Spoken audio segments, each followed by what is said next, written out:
rise for the national anthem. Media.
Very much.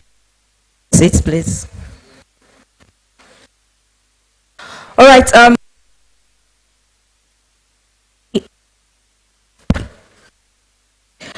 Okay, check.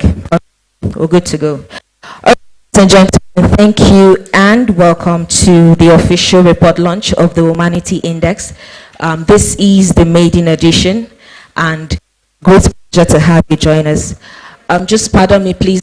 If I can have this microphone sorted out, it would be nice, so we don't have distorted sound. All right, our agenda for today with insightful discussions, powerful addresses, and meaningful interaction. But before we delve into the rich program we have lined up, let's take a moment to recognize distinguished countries and figures that are currently here with us today.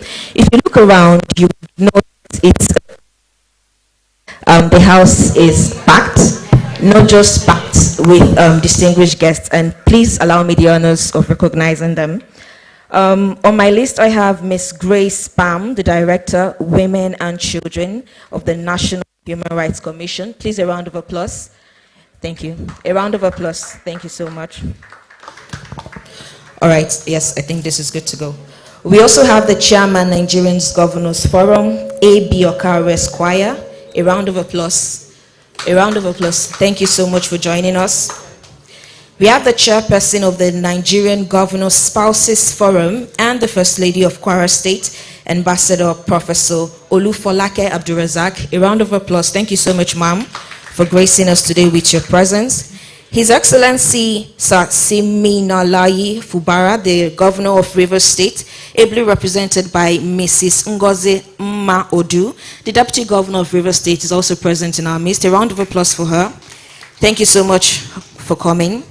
We also have the Governor of Abia State, ably represented by Ms. Chinwe Onyeuku, who's the Special Advisor on Women Affairs. His Excellency Dr. Alex Oti, ably represented by Ms. Chinwe. A round of applause for His Excellency. Thank you so much. His Excellency Arakunrin Rotimi Akeredolu, the Governor of Ondo State, is ably represented by Ms. Olamide Falano, the SA to the Governor on Gender. A round of applause.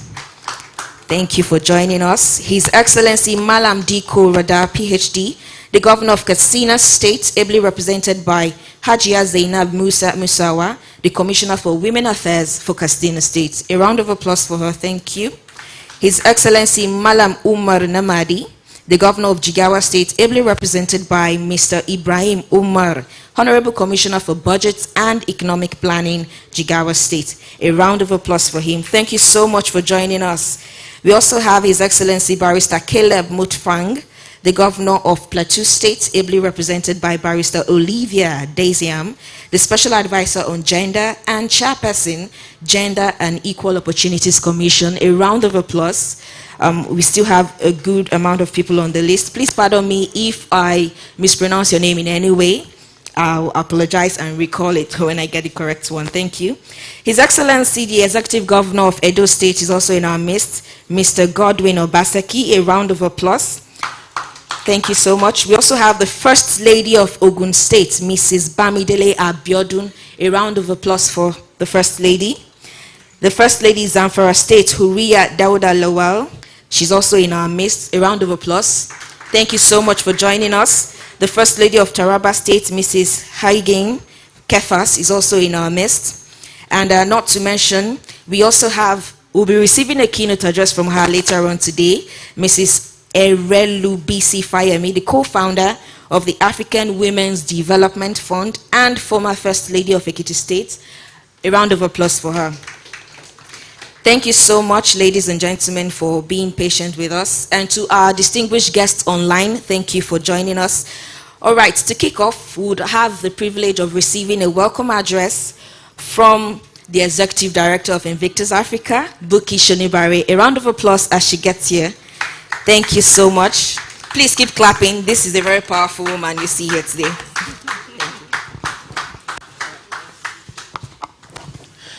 Thank you so much, Nancy. And thank you so much, everyone. Our Excellencies, good morning all. Good morning, Our Excellency, Ambassador Olufolake Abdulrazak of Kwara State.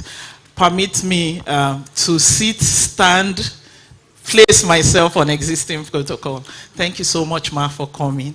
Thank you so much to every excellency here. Excellency Jigawa State, Our Excellency Zamfara State, Our Excellency Ekiti State.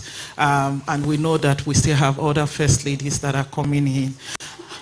My work here is simple, just to say welcome.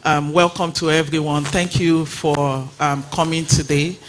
What we are doing today, which we are still going to delve a bit more into when I come back to make a presentation on the report, the methodology, and how we have arrived at the data that we have collected.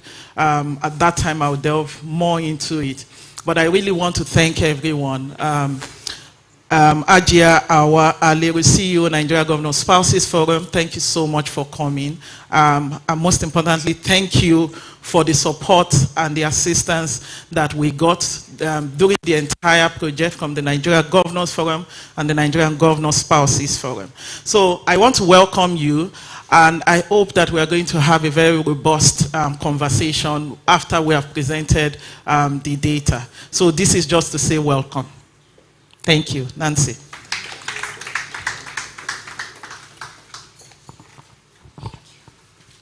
Please let's keep clapping for Buki Shonibare, the Executive Director of Invictus Africa.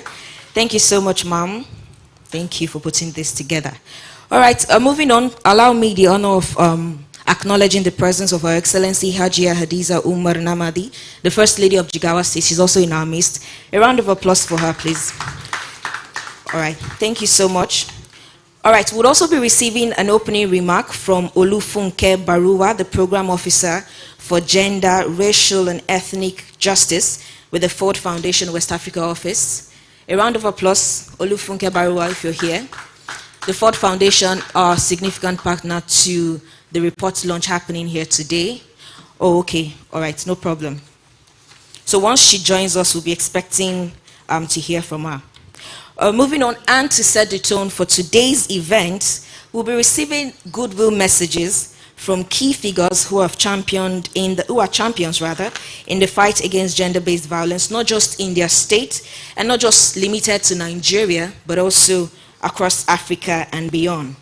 We'll be receiving first the Director, Women and Children, National Human Rights Commission. A round of applause for Ms. Grace Pam as we welcome her to give the goodwill message. Please let's keep clapping until she gets here. Thank you. Okay. Pending when she comes forward, would also receive a goodwill message from the Chairman, Nigerian Governors Forum, A.B.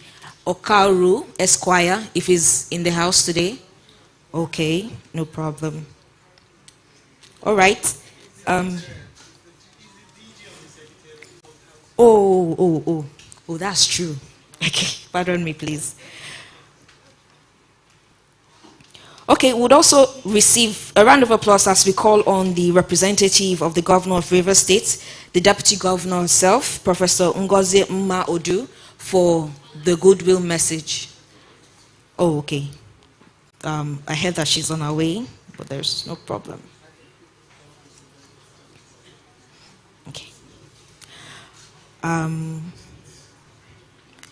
Representative of His Excellency, Dr. Alex Oti, if she's in the house. Okay. All right. We'll be calling on the First Lady of Jigawa State, Hajia Hadiza Umar Namadi, for a goodwill message. Okay.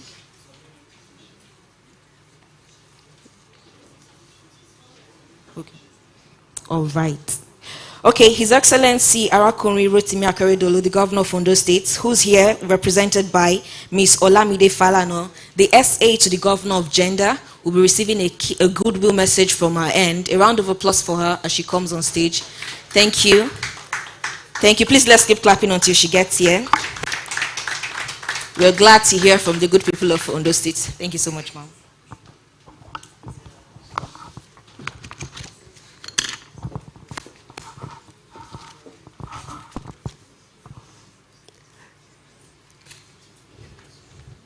Permit me, because I really didn't take, I wasn't taking notes. I didn't know I'd come so early.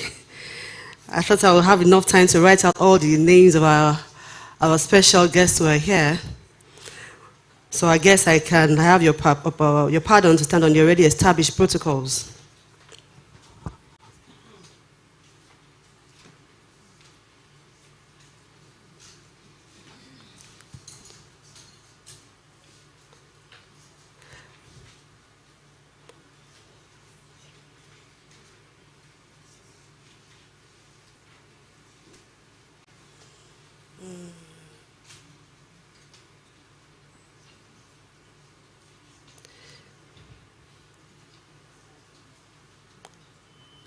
So I bring greetings from Ondo State, the Sunshine State, and in particular from my governor, Arakunrin Oluwarotimi Odunayo Akeredolu, who would have loved to be here, but of course has sent me to represent him, and I hope I can do justice to the goodwill message that he has sent this morning.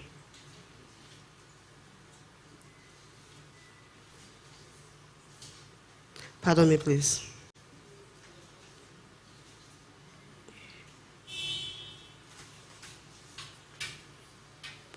Okay.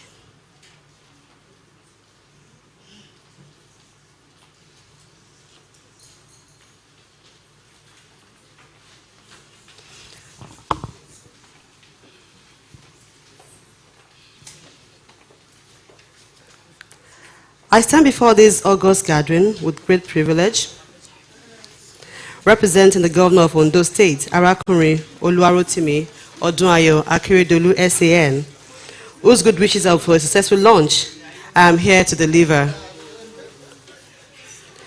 I congratulate Invictus and Budget Foundation for successful collation of the 2023 Womanity Index being launched today. The index, I'm sure, will assist subnationals maintain focus on indices that engender equality and accelerated attainment of the Sustainable Development Goals by the year 2030. At a time like this, it's important to focus not only on the existing gaps within our systems, but rather on the small wins and progress made across sectors, especially in areas of gender-based violence, health, women's economic empowerment, health, and also other themes. Ondo State, under the able watch of Mr. Governor, has consistently ensured commitment to ending gender-based violence, backed by funding and supporting systems for implementation. In year 2021, the state signed into law the VAP law, that's the Violence Against Persons Prohibition Law 2021. And this law also empowered the state to set up an agency that we named Ondo State Agency Against Gender-Based Violence, OSAGBV, which anchors the state's response to gender-based violence by providing the systems for rights protection, counseling and rehabilitation of victims, legal protection and justice for such victims, and of course, mass awareness creation across the entire state. The current administration also, under the able leadership of our governor, Arakunrin Oluwarotimi Odunayo Akeredolu, has also continued to accord the priority to delivery of quality health care healthcare services to all residents of Ondo State, in line with the redeemed agenda of the current administration, and in particular, the item which will tag effective healthcare and social welfare.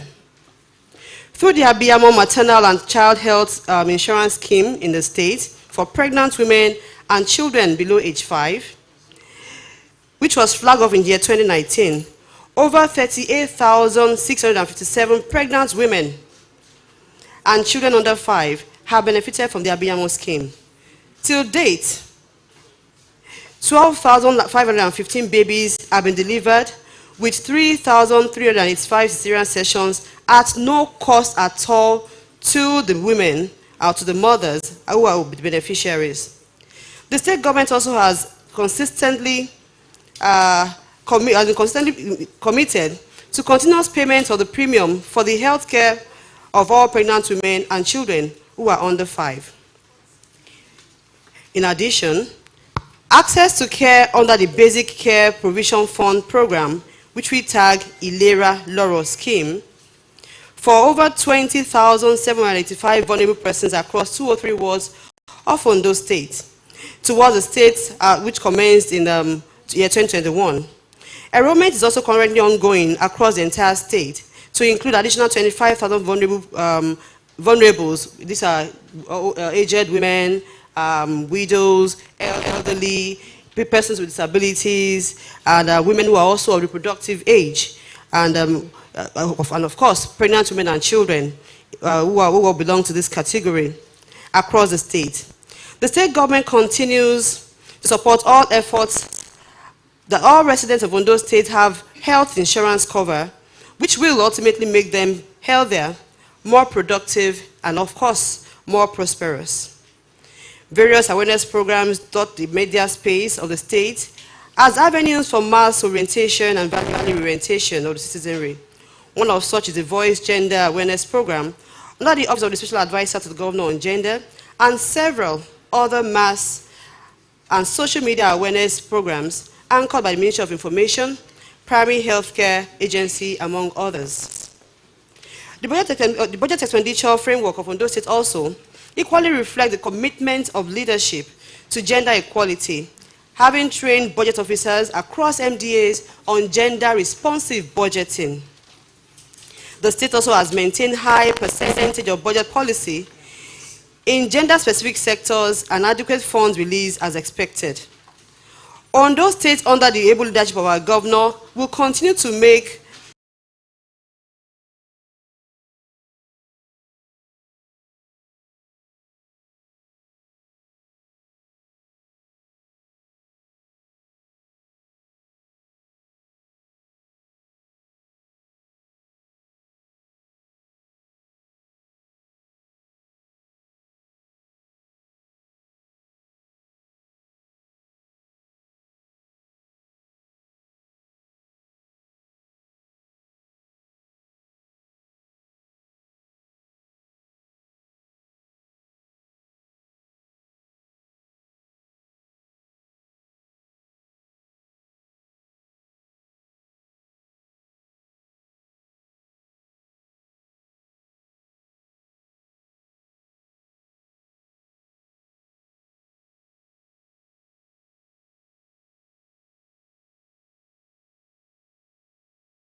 female genital mutilation and the rest are all symptoms of a deeper problem, which is social norms, which is inequality, and which is lack of respect for women, girls, and the vulnerable. Once again, I want to thank you, and looking forward to a wonderful time here. Thank you. Please, let's keep clapping for Olufunke. Funke is representative, the program officer for gender and racial ethnic justice at Ford Foundation. And Ford Foundation is also the sole sponsor of the Womanity Index. One thing that stands out is the fact that not every funder will want to jump on something new, an innovative thing that has no prior experience. But Ford Foundation gave us 100% of their time, 100% of their support, and it's been a joyful ride since then. A round of applause once again.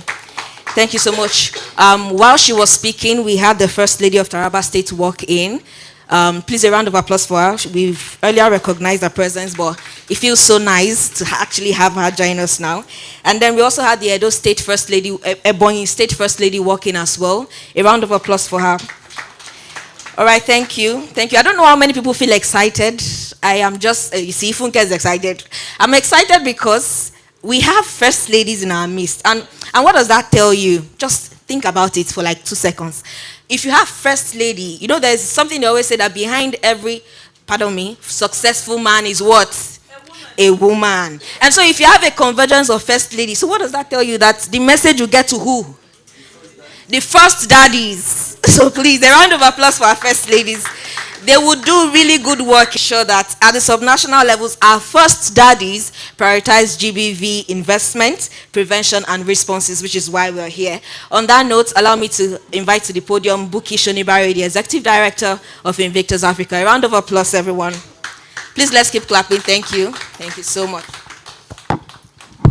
Thank you so much, Nancy. Do you all agree with me that Nancy is doing a good job? Can we clap for her? And permit me at this point to really thank Budget. This partnership is giving birth to more children. So we really thank Budget for this partnership. And thank you so much, Ford Foundation, for believing in this vision. Ford Foundation is the first funder that will fund the Womanity Index. So if you see Womanity Index, other domains, going places, please always give credence to Ford Foundation. I know it is not yet vote of thanks, but Funke, I must thank you. Thank you for believing in us, and thank you for supporting all through. Thank you. Please help me clap for Funke. It's important for you to clap for her especially. Thank you. My work is simple, to kindly invite a woman that I call my mentor, Erelu BC Adeleye Fayemi. Thank you so much. Through the years, you've always been there. From Orange Pages launch, you were the one that gave the keynote. Anytime I call on you, you are there. Virtual sessions, everything. Thank you so much. So it's my honor and privilege to invite here Erelu BC Adeleye Fayemi to give the keynote speech. Thank you.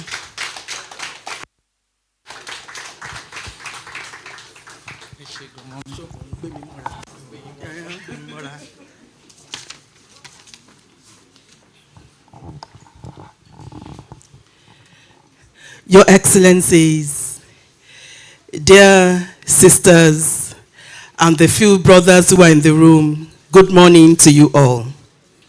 Good morning. Good morning.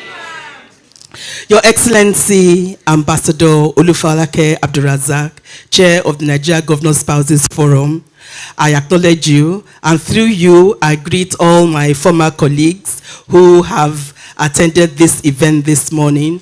Well done for keeping this work up, and thank you very much for continuing to engage on the issue.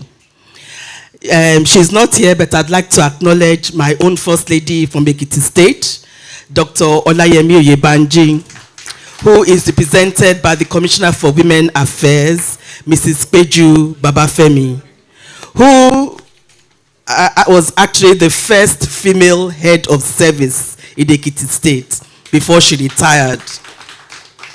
And she was one of those who helped drive the passing of the GBV law in Ekiti State in 2011. I acknowledge the representatives of the governors in the room. I don't know if this is Madam Deputy Governor from Rivers State. Good morning, Madam. Nice to meet you. and all the other representatives and all the members of the delegations of the First Ladies who are present. Thank you very much, Buki, for inviting me back to give the keynote address at this very important event. It's really great to see this collaboration between Invictus Africa and Budget, and the ever-reliable, ever-forward-looking, ever-progressive, ever-transformative Ford Foundation, who my very dear Aburo Olufunke Baruwa represents. Thank you very much for continuing to invest in the rights of women and girls in Nigeria, and by extension, in the lives of everyone.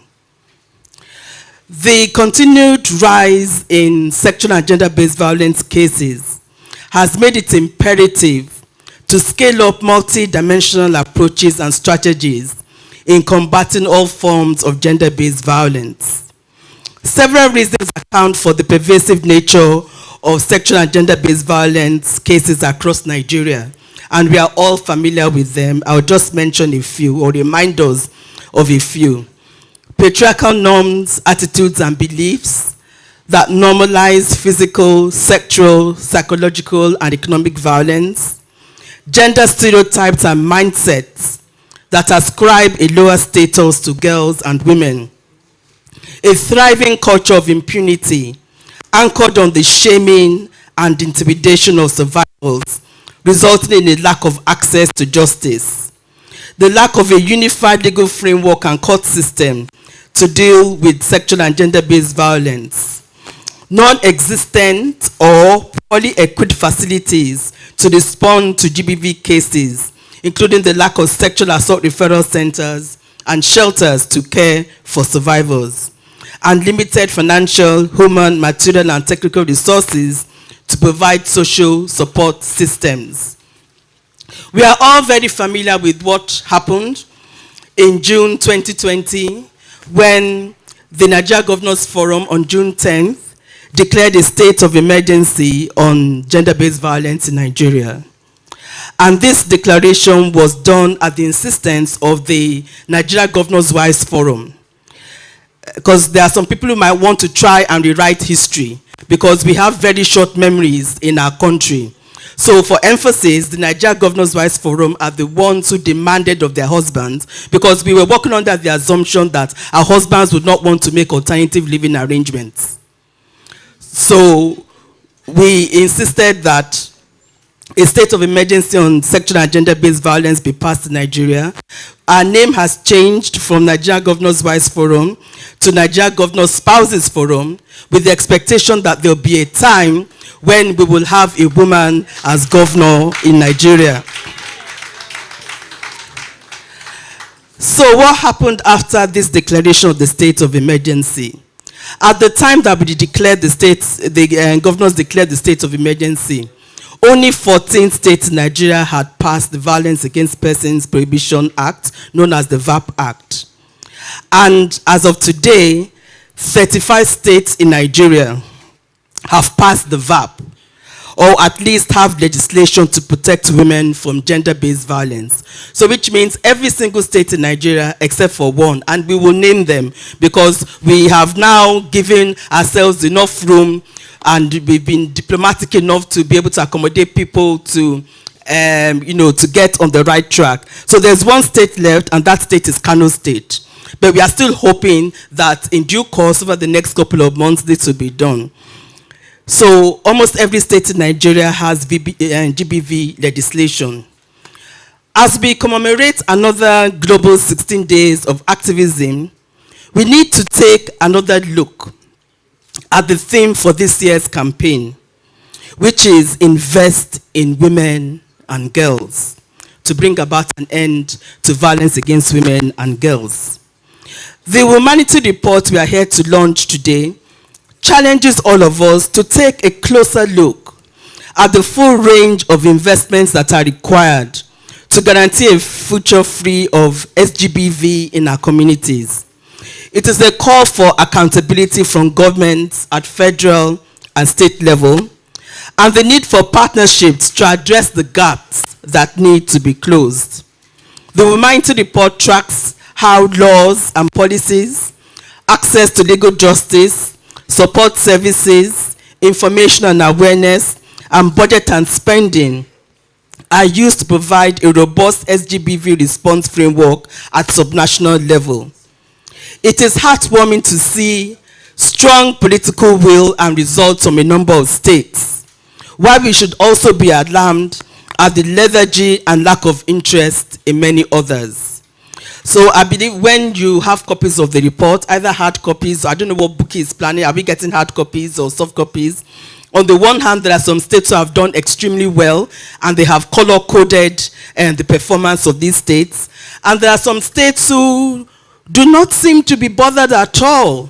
And that should be cause for alarm, unless they want us to believe that there are no women and girls who need protection in those states. So as we move forward, what needs to be done? Because I'm sure we are all asking ourselves, after we've come here to launch this really nice report, and have been in the company of all these great women, what then as we leave here?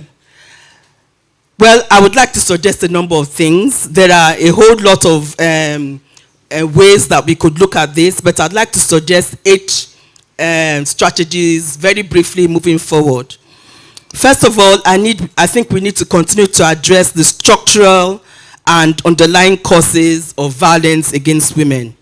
In her speech, Funke Barua alluded to some of this. We need to stop, because a lot of the things that we see today are just symptoms of deeper issues, of underlying issues. We need to stop fueling practices, beliefs, and stereotypes that undermine the physical and emotional well-being of women and girls. All harmful traditional practices which minimize the personhood of women should be avoided. Their time has passed. Gender equality and women's empowerment should continue to be a priority. Women's economic empowerment, the education of girls, and the full and equal participation of women in public and political life are vital for addressing the structural causes of violence against women and girls. I think at this point I'd like to, please don't accuse me of being selfish. I would like to congratulate my sisters from Ekiti State. There were local government elections on Saturday, and 56 women in the Ekiti State won seats as chairs of local governments, vice chairs, and councillors. How many? 7 chairs, 16 vice chairs, and 30-something councillors. We cannot expect to move any of these agendas at subnational level if we don't have women in decision-making positions. So that was my first point, addressing the structural and underlying causes. Because I know all the stories that we've had to contend with in our states. When you say you want to put a woman forward to run for office, there is nothing they would not tell you. And the bottom line is, a lot of communities do not feel that women have the capacity to lead or to represent them. But if we are able to shift that mindset, then they will understand that women are not punching bags, and women are not disposable objects that you can use and dump anyhow. And it goes a long way in changing the cultural, political, and even economic landscapes of our communities. My second point is around the provision and implementation of strong legal and policy frameworks. We have spoken about how many states in Nigeria have domesticated the VAP law. It is one thing to domesticate a law. It is another thing to ensure that that law means something in the lives of women. The implementation and enforcement of GBV laws therefore remains woefully inadequate, creating the basis for a pervasive culture of impunity. We still have significant gaps and challenges, and we should all be concerned about our lack of institutional capacity to enforce laws and policies. Inadequate implementation frameworks, lack of reliable data, lack of financial, technical, material, and human resources, lack of cohesion and coordination, lack of continuity in governance, and much more make implementation extremely difficult. My third point is around the treatment, care, and protection of GBV survivors. And this is something I know is close to the heart of Womanity, Invictus Africa. This index, one of the key indicators is the provision of support services to GBV survivors. Right now, we don't have the accurate figures now, unless there are some people from the Sexual Assault Referral Center networks in the room. But from my own estimation, there are currently at least, thank you very much for amplifying the mic. There are currently at least 40 sexual assault referral centers in 22 states in Nigeria and 2 in the FCT. Every state in Nigeria needs a sexual assault referral center, ideally more than one. Every state needs a shelter for women in distress, ideally more than one. It is important for state governments to take up this responsibility, regardless of whether there is donor funding available or not. Because if we continue to wait for donor funding, it might not happen. That was our own experience in Ekiti State. Ekiti State government on. Then the Ministry of Health is responsible for the upkeep of the sexual assault referral centers. And we started off with one, we now have 2 additional ones.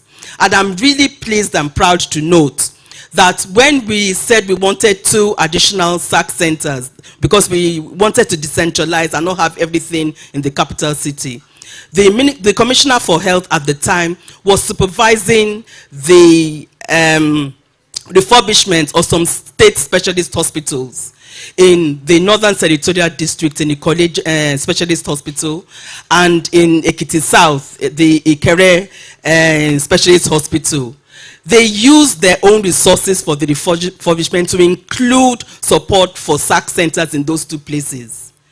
When I went for the launch of those 2 satellite centers just before we left office, I was so shocked that we did not need to provide anything, because I was still wondering, okay, where would I find money now to, get the additional beds and all the things that we did. They have provided everything.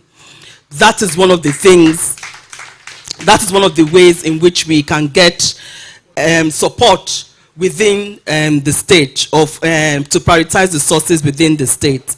And of course, there were other support systems as well, the SDGs at the federal and state level as well. They also can provide resources, not to mention our donor partners. My 8th point is around peer learning and capacity building.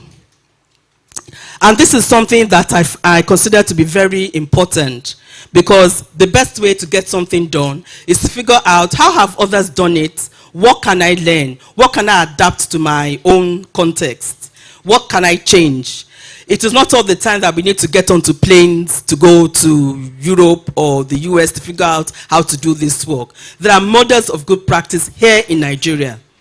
And if we really do need to get on a plane, we can go to other places like South Africa, like Kenya, like even Ghana, not too far away. They have some good practices that we can look at in terms of how to do this work. Here in Nigeria, I know that there are states we can all visit, Lagos State, Kwara State, Ekiti State, Bauchi, Edo, Akwa Ibom, Rivers State. They all have something we can learn from, either in terms of what they've done with their state coordinating mechanisms, what they've done with their shelters, what they've done with their SAC centers, what they've done with their costed action plans, and so on. If I've not mentioned your state, it does not mean that you are not doing great work. But these are the models of good practice I think I can point out to. When in the year 2011, Mrs. Babafemi will remember this, during my husband's first term in office. In Ekiti State, we were thinking of putting up a permanent shelter because we had a temporary one at the time. We did a learning visit to Lagos State to look at their shelter and see what it was all about. Apologies, I have a cold. And when we got there to the shelter, we couldn't believe that we were in Nigeria. And that's, can you put something in the glass for me, please? And that was the first time I met Her Excellency, Mrs. Dolapo Oshibajo, because her organization was responsible for managing the shelter. And we found the facilities absolutely wonderful. And the shelter was put in place by Mrs. Adejoke Orilope Adefurire, who at the time was Deputy Governor of Lagos State. She did it when she was Commissioner of Women Affairs. And we found it very impressive. We went back to Ekiti State all excited that we were going to set up our own shelter in Ekiti. Unfortunately, that didn't happen because we didn't get back in immediately for a second term. But when we did get in for a second term in 2018, one of the first things I did was to go to my old friend, Mrs. Adefulire, and I said, Auntie, sure you haven't forgotten me, oh. You know, we said we were going to do that shelter, and at that time, my big auntie was the SDGs, SSA SDGs. So she said, of course, I will. In fact, I will make this one even bigger than the one in Lagos State, and she did.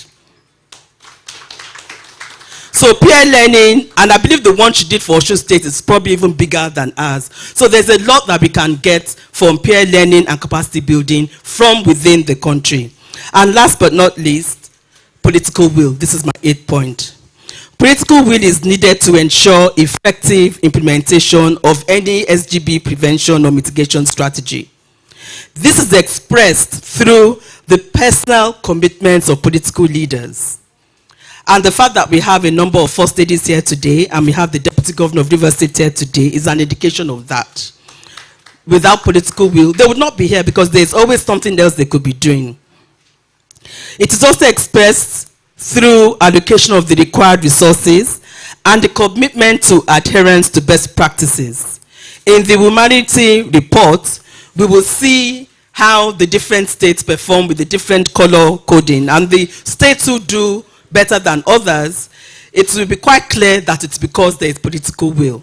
So as civil society organizations, as political leaders, one of the things we need to take away from here is the need for us to continue our advocacy for political will. Sexual and gender-based violence is a terrible scourge. We all need to fight back without exception. Every victim deserves to be called a survivor. We all have a voice, no matter how small. Let us use our voices to create a mighty sound. I thank and congratulate once again the Victors Africa and Budget for this important report. And I hope all of us will make the best use of their findings. So I'm going to say something, and you're going to say something back to me. I'm going to say, orange the world, and you are going to respond by saying, end violence against women now. Are you ready? Yes. Are you ready? Yes. 1, 2, go. Orange the world. End violence against women now. Thank you.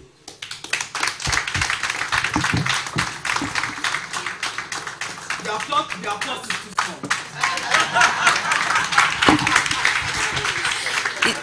Please, a round of applause and a standing ovation. I love the way she said the applause is too small because that was impactful. That was truly inspiring. Thank you so much, ma'am. Thank you so much. All right, so while she takes her seat, let's continue with our hashtag. She said something as she was closing. Every victim deserves to be called a survivor. Would you mind tweeting that? Every victim deserves to be called a survivor. And I really loved that keynote speech. I'm sure the media are inching for the speech right now. Don't worry, I'll share it with you guys. And one thing that actually stood out for me is the fact that she said it's one thing to domesticate a law, and it's another thing to ensure that that law you've domesticated is meaningful in the lives of women. And then she made a call for accountability at the federal and state level, which also resonates with what I said before, that our first ladies are here, and so they will do us the honor of taking it to the first daddies. A round of applause once again. Thank you so much for that impactful and inspiring keynote speech. All right, allow us to also welcome, while she was delivering that wonderful keynote speech, His Excellency Sir Simini Layi Fubara, the Governor of Rivers State, who's ably represented by Professor Ngozi Mma Odu. The Deputy Governor of Rivers State also walked in. A round of applause for her. Thank you, ma'am. Thank you, Professor, for joining us. His Excellency Hajia Fatima Mohammed Bago, the wife of the Governor of Niger State. First ladies are just everywhere. A round of applause for Niger State First Lady. Thank you so much. Yes. Okay, so we also have the First Lady of Jigawa State join us. Okay, allow me to correct that. Yes, His Excellency Malam Umar Namadi, the Governor of Jigawa State, represented by Mr. Ibrahim Babangida Umar, the Honorable Commissioner for Budget and Economic Planning, is also in our midst. A round of applause for him. Thank you so much, sir, for joining us. All right, on that note, I'll be inviting Professor Ngozi Mma Odu, the Deputy Governor of Rivers State, for her goodwill message. A round of applause. Thank you. We have not just beautiful, but intelligent women in our midst. You're welcome, ma'am.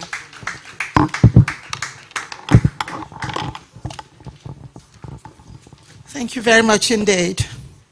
The chairperson of the Nigeria Governors of States Forum, Her Excellency Ambassador Professor Olufolake Abdulrazak, and all the first ladies that are here present. I want to especially also recognize the keynote speaker, Her Excellency Mrs. Bisi Fayemi, former First Lady of Ekiti State. The Executive Director, Invectus Africa, Buki Shonebare. And I want to recognize our great founder, representative of Ford Foundation, Olufonke Barua, and other partners that are here present. May I also recognize all the representatives of the governors that are here present, distinguished ladies and gentlemen. It is an honor for me to join you today for the launch of the 2023 Womanity Index focused on assessing commitments towards preventing and responding to the pressing issues of gender-based violence in Nigeria. Please accept my heartfelt appreciation to Invectus Nigeria, Budget Foundation, and Ford Foundation for your leadership and partnership in producing this timely index. My governor felt it is essential that he should be represented. He would actually have been here to let you know that he's gender friendly, but he has sent me, which I believe is also exciting to mention. The keynote speaker, our former First Lady, has really thrilled us with her 8-point thematic areas that was quite exciting. We've been busy taking notes, but in particular, I enjoyed the issue of synergy, because together we can raise the bar. Together we can achieve greater heights. And Madam, it was really important you mentioned that. It was also important that you mentioned the issue of pair learning. You know, even children, they learn when they're in pair groups, and capacity building. So those are things, some of the things we'll take home and make sure that we put it in practice. On behalf of the Governor of Rivers State, I extend his congratulations on this initiative to benchmark states' efforts to tackle gender-based violence through strong laws and policies, access to justice, support services, awareness programs, and budget allocations. By shining a light on critical gaps across these priority areas, this index will bolster accountability at state and national levels to address the ongoing threat of violence faced by Nigerian women daily. You've heard some of the statistics that are quite scary, and with this type of intervention, we cannot but help in reducing such outbursts of increasing violence. It's also important to mention that in Rivers State, it is fully committed to health, economic empowerment, and social protection of our women. You probably all would know that in Rivers State there is inheritance law that has been passed. It's a bill that has been passed into law that women are fully entitled, just as men, to the inheritance of their parents. In Rivers State as well, they've also set up little courts where women that are victims of the issues we are discussing today can go and put up a case, and they don't need to pay for it. The state will pay for it and carry out and make sure that victims are actually taken care of. I must at this point also mention the usefulness of FIDA. FIDA in my state has been very active in fighting sexual molestation, either in the universities or schools or establishments. And these are the things that we talk about when our Madam Keynote Speaker mentioned the need to collaborate, the need to have a synergy, the need to pull our energies together. We can only do better by doing that.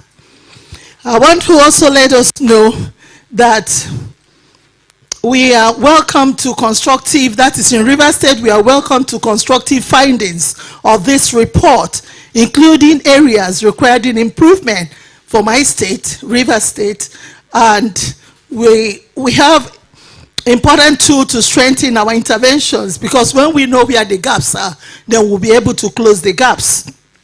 We'll also be able to build strategic partnership. Our administration, the administration of Sir Siminalayi Fubara, will continue to make efforts in eliminating gender inequality and gender-based violence as a top priority now and in the future. I must let us know, because I will be unfair to the state if I don't mention the involvement of women in governance in Rivers State, because it is a beautiful narrative.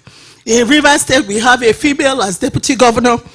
We have a female senator out of 3 senators. We have 3 House of Representatives. We have 6 member females in the State of Assembly. We have 1 local government chairman that is a female.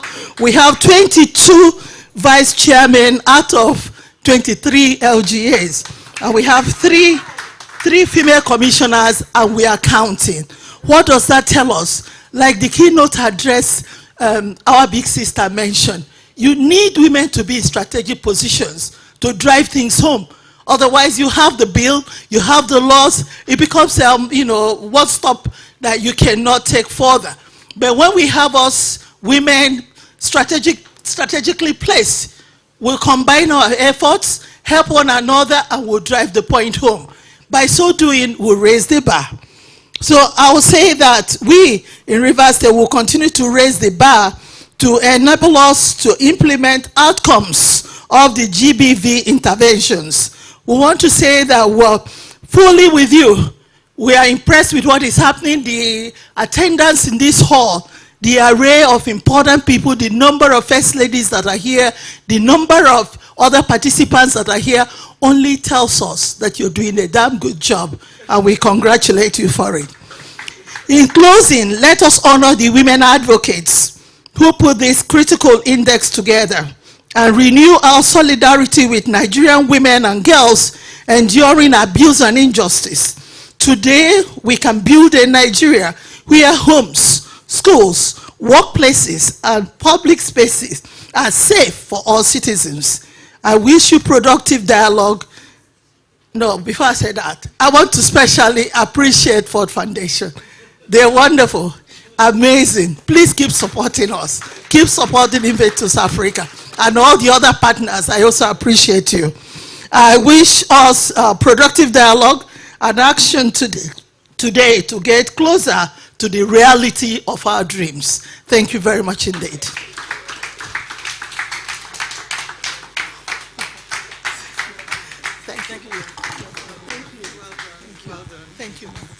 Thank you, everybody. Please, a round of applause and a standing ovation for Professor Umma Odu, the Deputy Governor of Rivers State. Thank you so much, Mom. We appreciate all the addresses, all the goodwill messages, particularly the keynote speaker, has been powerful. Do you all agree? Yes. And if you see the way Professor just hailed us right now, she was like, look around you. No, but just take a look around you. You guys are doing wonderful. For the fact that you're here, it shows that you understand that this is not just any ordinary report launch. It's significant. It's a groundbreaking effort. And on that note, we're going deep into the report, right? This is the fruit of over a year's effort of deep research. See, when I say deep research, you know when they write a sentence and they capitalize deep in capital letter, DEEP, they now give you exclamation mark, POM 1, POM 2, POM 3. That is how deep this research has been. And it's a pleasure. We're proud that we are here in the room to witness it firsthand. You're not watching it on channels later in the evening. You're here. It shows you understand. And on that note, allow me to invite the convener. Like the original idea owner, we are not taking it from her. Like there's a slang they call one man bubu yaya. This one is one woman bubu yaya. Please, a round of applause and a standing ovation for the Executive Director of Invictus Africa, Buki Shonibare. She'll be giving us the methodology and the highlights of the reports. Thank you so much. I feel like hugging you right now. Thank you so much. Thank you so much, everyone. Yes. Okay. Thank you. So we want to make sure that we finish on time, and so we are not going to keep you here for too long. What I'm going to be doing now is to present sort of like highlights of the report. We believe that you should have this highlight first before we unveil and distribute the report to everyone. So please bear with us. But before I do that, can I quickly ask, we had 37 state research consultants for this work. Any state research consultant for any of the state here, could you please stand up?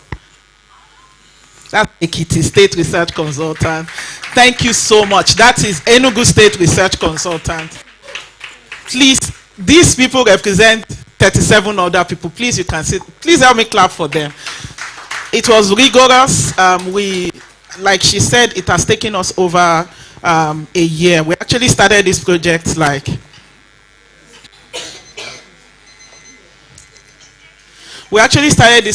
August last year, and we started collecting data since then. You are welcome, Deputy Inspector General of Police in charge of training and development and the Nigeria Police Force. Please clap for DIG Frank Umba. Thank you so much for coming. So I'm going to be presenting highlights of the report, so you can go to the next slide. The idea behind Womanity Index is for us to have an index basis on different domains of gender equality. The idea is that we've developed 5 different domains that we can use to measure the extent to which subnational government are advancing gender equality within their state.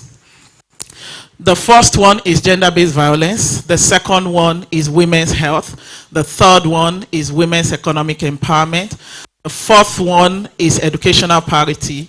And the fifth one is women's political representation.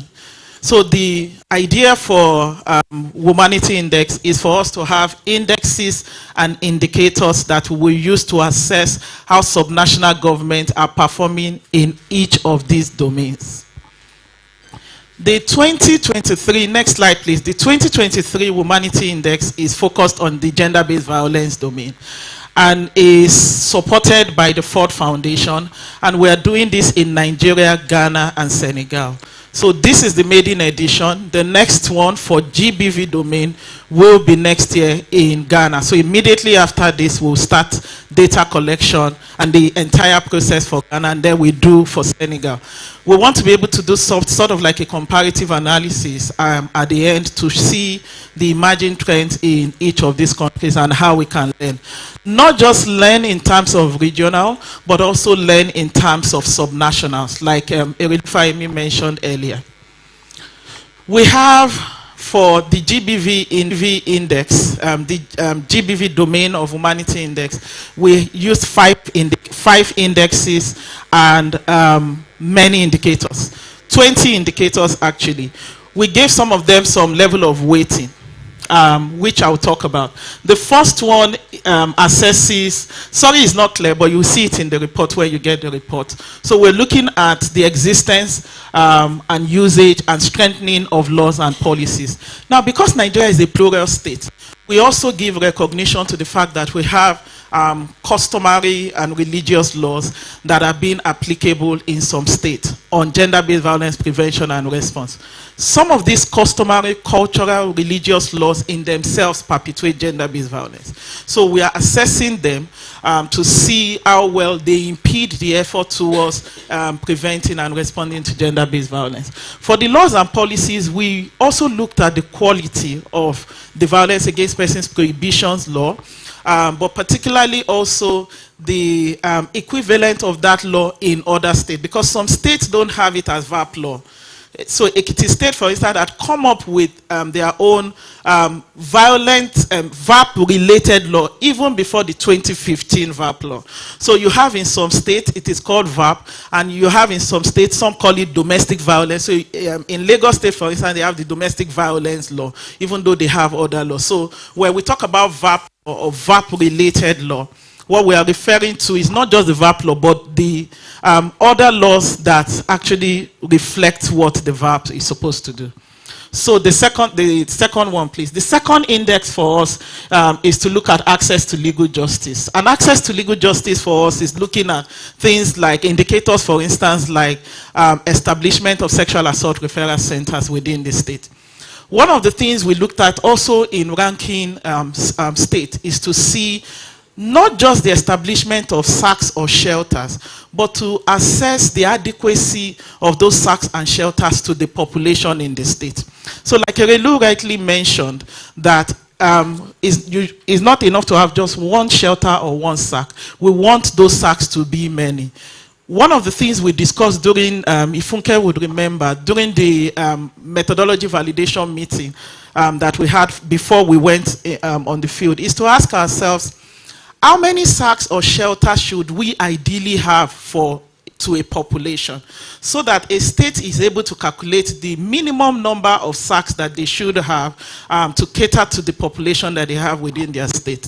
Funke would also recall when we were in Cancun for Sexual Violence Research Institute that is done every 2 years. We raised this as an issue so that we come back and help subnational government to be able to calculate how many SACs. One of the things that was said is that there should be at least one SAC to 100,000 population. So if a state has maybe like 1 million, so it means that we're calculating 1 million divided by 100,000.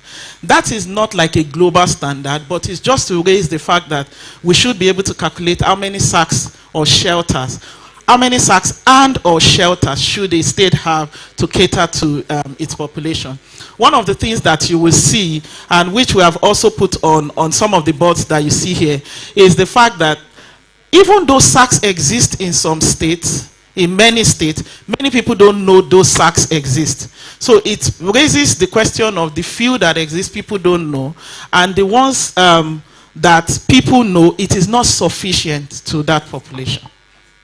So access to legal justice for us also looked at things also around sex offenders registers, which a lot of the VAP laws, when we assessed the quality of each VAP law, we saw that some states removed that element of establishing sex offenders register. But many states have sex offenders register.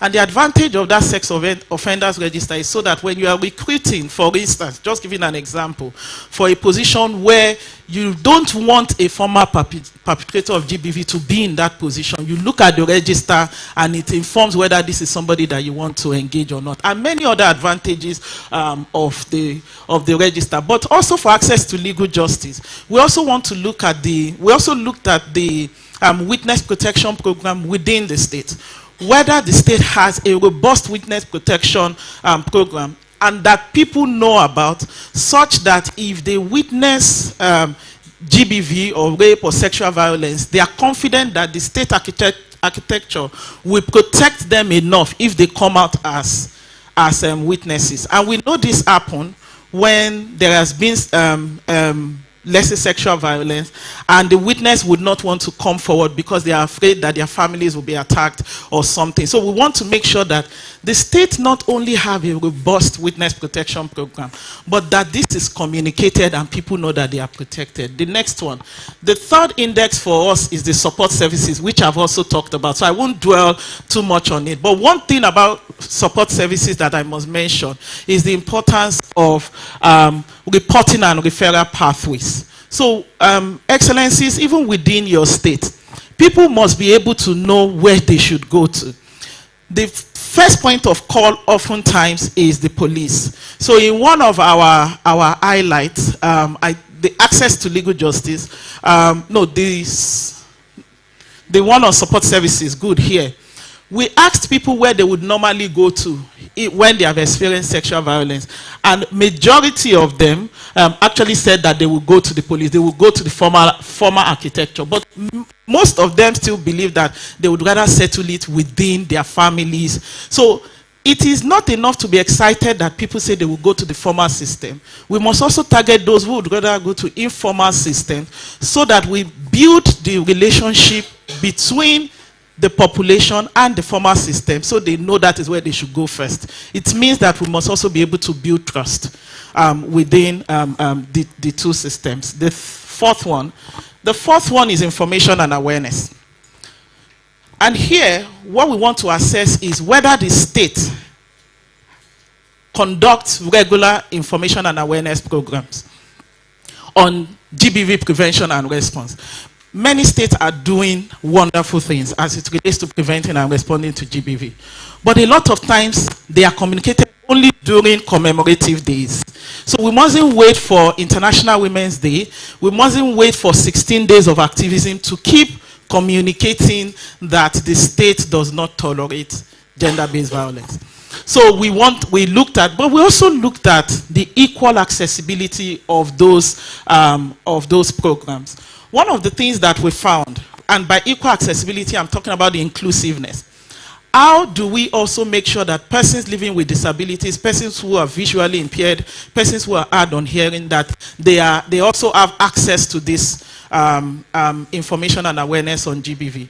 In a lot of the states that we sampled, we saw that sign language, and so when we finish or when we're having tea, you can look around at this boards that we have put out.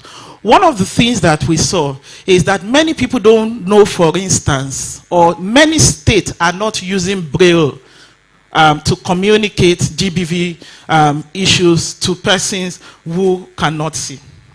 And so, but you see, sign language increased. Many people know about sign language. Many states use sign language, but many states don't use Braille. So when you look at the national aggregate, you will see where states are not doing well in terms of ensuring equal accessibility to GBV-related information. The idea behind the data is for us to see where we don't have many. So each state have their own assessment on what they are doing well in terms of ensuring inclusivity. But when you look at the national aggregate, you also see where the disparities are. So I've talked about frequency, I've talked about consistency. Next slide. So this next slide is on budget and spending. I won't talk about it. My colleague from our partner from budget will talk about the budget-related part. So go to the next slide. Now, the methodology, of course, we conducted KIIs. You will read it in the report. I won't bore you too much. We had different layers, and we're talking about it at the project coordinating team unit, that we are documenting the process because it was also a learning process for us. But one of the things that we did was to engage 37 state research consultants across the entire country. We brought them to Abuja and we trained them on how to use the methodology. The SRCs, like we call them, also provided input to that methodology. We also had a methodology validation meeting where we had partners who also came together and provided input. Next slide, please. We had a spread where location, we covered rural, urban, and semi-urban. Gender, of course, we had much more, 56% for women, and 40-something% is not clear for men. And of course, you can see the age spread. We also made sure for the entire sampled population that we covered all the 3 senatorial districts within every state, because we don't want to concentrate data collection on just one place, in which case it may make it biased. Next slide, please. There are limitations to the research, of course, because we started doing it at the thick of political campaigns, so we were not getting the right kind of people within states to be able to provide the information that we needed. But one major thing that came out from it is also the fact that, you know, when you are doing data collection and assessment, we got responses from some states where they felt that we're collecting it because we want to attack them. And so many people were not really so open to giving information. There were certain states that we were pursuing them because we wanted validated data. But it's to say that this data that we are releasing is not to shame any state. We just want to be able to identify where the gaps are so that state can know where to focus on. So that by the time we have 2-3 years in between before we produce another Womanity Index GBV for Nigeria, there is enough space for the state to implement the recommendations that have been provided, whether in the report or based on, for instance, what the keynote speaker had said and many other insights that we'll get from here. So this is not a naming and shaming. As a matter of fact, is why we did not do ranking across first, second, third, fourth, fifth, so that we don't give the impression that one state is over the other. And I love what Erelu Fayemi said, that we must learn from everyone so that each state can. So just imagine River State paying a learning visit to Lagos State or to Ekiti State to say, okay, this has come out as the things we need to work on. Let's come and learn how you are doing it. Imagine a Jigawa State going to maybe one of the states that, like Abia State, for instance. So we realize that some states are doing well in some are not doing. So it means that we can learn across board. The next one, please. The next slide. Okay, this is a bit mathematical, but everything you see in terms of the ranking was not subjective. There was a little bit of element of subjectiveness, but we also use mathematical formulas to calculate the ranking. So there is a huge dashboard. When I was preparing this slide, I was asking myself whether I want to share the dashboard, but it's so much numbers, so I don't want to bore you with that. But it's to say that, no, the earlier slide, the ranking. So we had index ranking and we have overall ranking, which you will see. The way we assessed each state for each index, there are 5 indexes, is that we looked at blue. So every state that is blue, for that particular index, it means they score 4.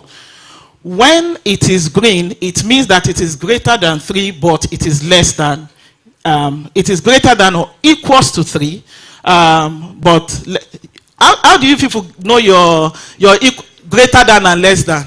This one is what? The left hand is what? And the right hand is what? You see that everything they taught us in school was not useless. At least we are using it. I know that every time I needed to remember greater than or less than, I'll be doing my hand like this. So anyway, that's the application of that here. And we did that. So for each index, there were numbers that we used to calculate, and then we now calculate it, aggregate it, and then use it to assess the overall ranking. So we use color code for the ranking. The states that are, so we have an overall ranking. Blue states are overall, cumulatively across the 5 index, have done well. So there's the overall ranking, and then there's now each index has the ranking so that you see where states need to improve on. So when the only state at the top is always the one that we don't arrange alphabetically. Every other state under it is arranged alphabetically. So I'm saying that to emphasize the fact that when you see the ranking, if you see Abia State over Ekiti State, it doesn't mean Abia State is doing well over Ekiti State. It just means alphabetical order, even when they are within the same band. So we use color bands to band states together that have done well on a particular index. Next slide, please. So this is the overall ranking. You will see it in the report. Unfortunately, it's not so clear. The overall ranking, Lagos State. Please let's clap for Lagos State. Lagos State is the only blue state that we have right now. So it means cumulatively across all the 5 indexes, Lagos is doing well. Even though Lagos fell short in some areas, but because they scored higher in others, it elevated Lagos. But if you now, this is not clear. Sorry, but you get the report. And then you see all the other states. Go to the next one. And then, of course, for laws and policies, we have more blue states that we have ranked across there. And then we have the state that you are seeing that has red in laws and policies is either of 2 things. It's either that they do not have the VAP law or any relevant law, or they have it and it has not been gazetted. So that way it is not given life to. Next slide, please. We have access to legal justice. You will see the report on how state ranked. And then the next one, support services, and the next one. information and awareness, that's the ranking as well. And then the next one, budget and spending. I won't dwell too much on budget and spending, but in terms of how we arrived at budget and spending, I'll leave it to Ini. Next slide. No, go back. Go back. So you see a lot of states are red states in budget spending.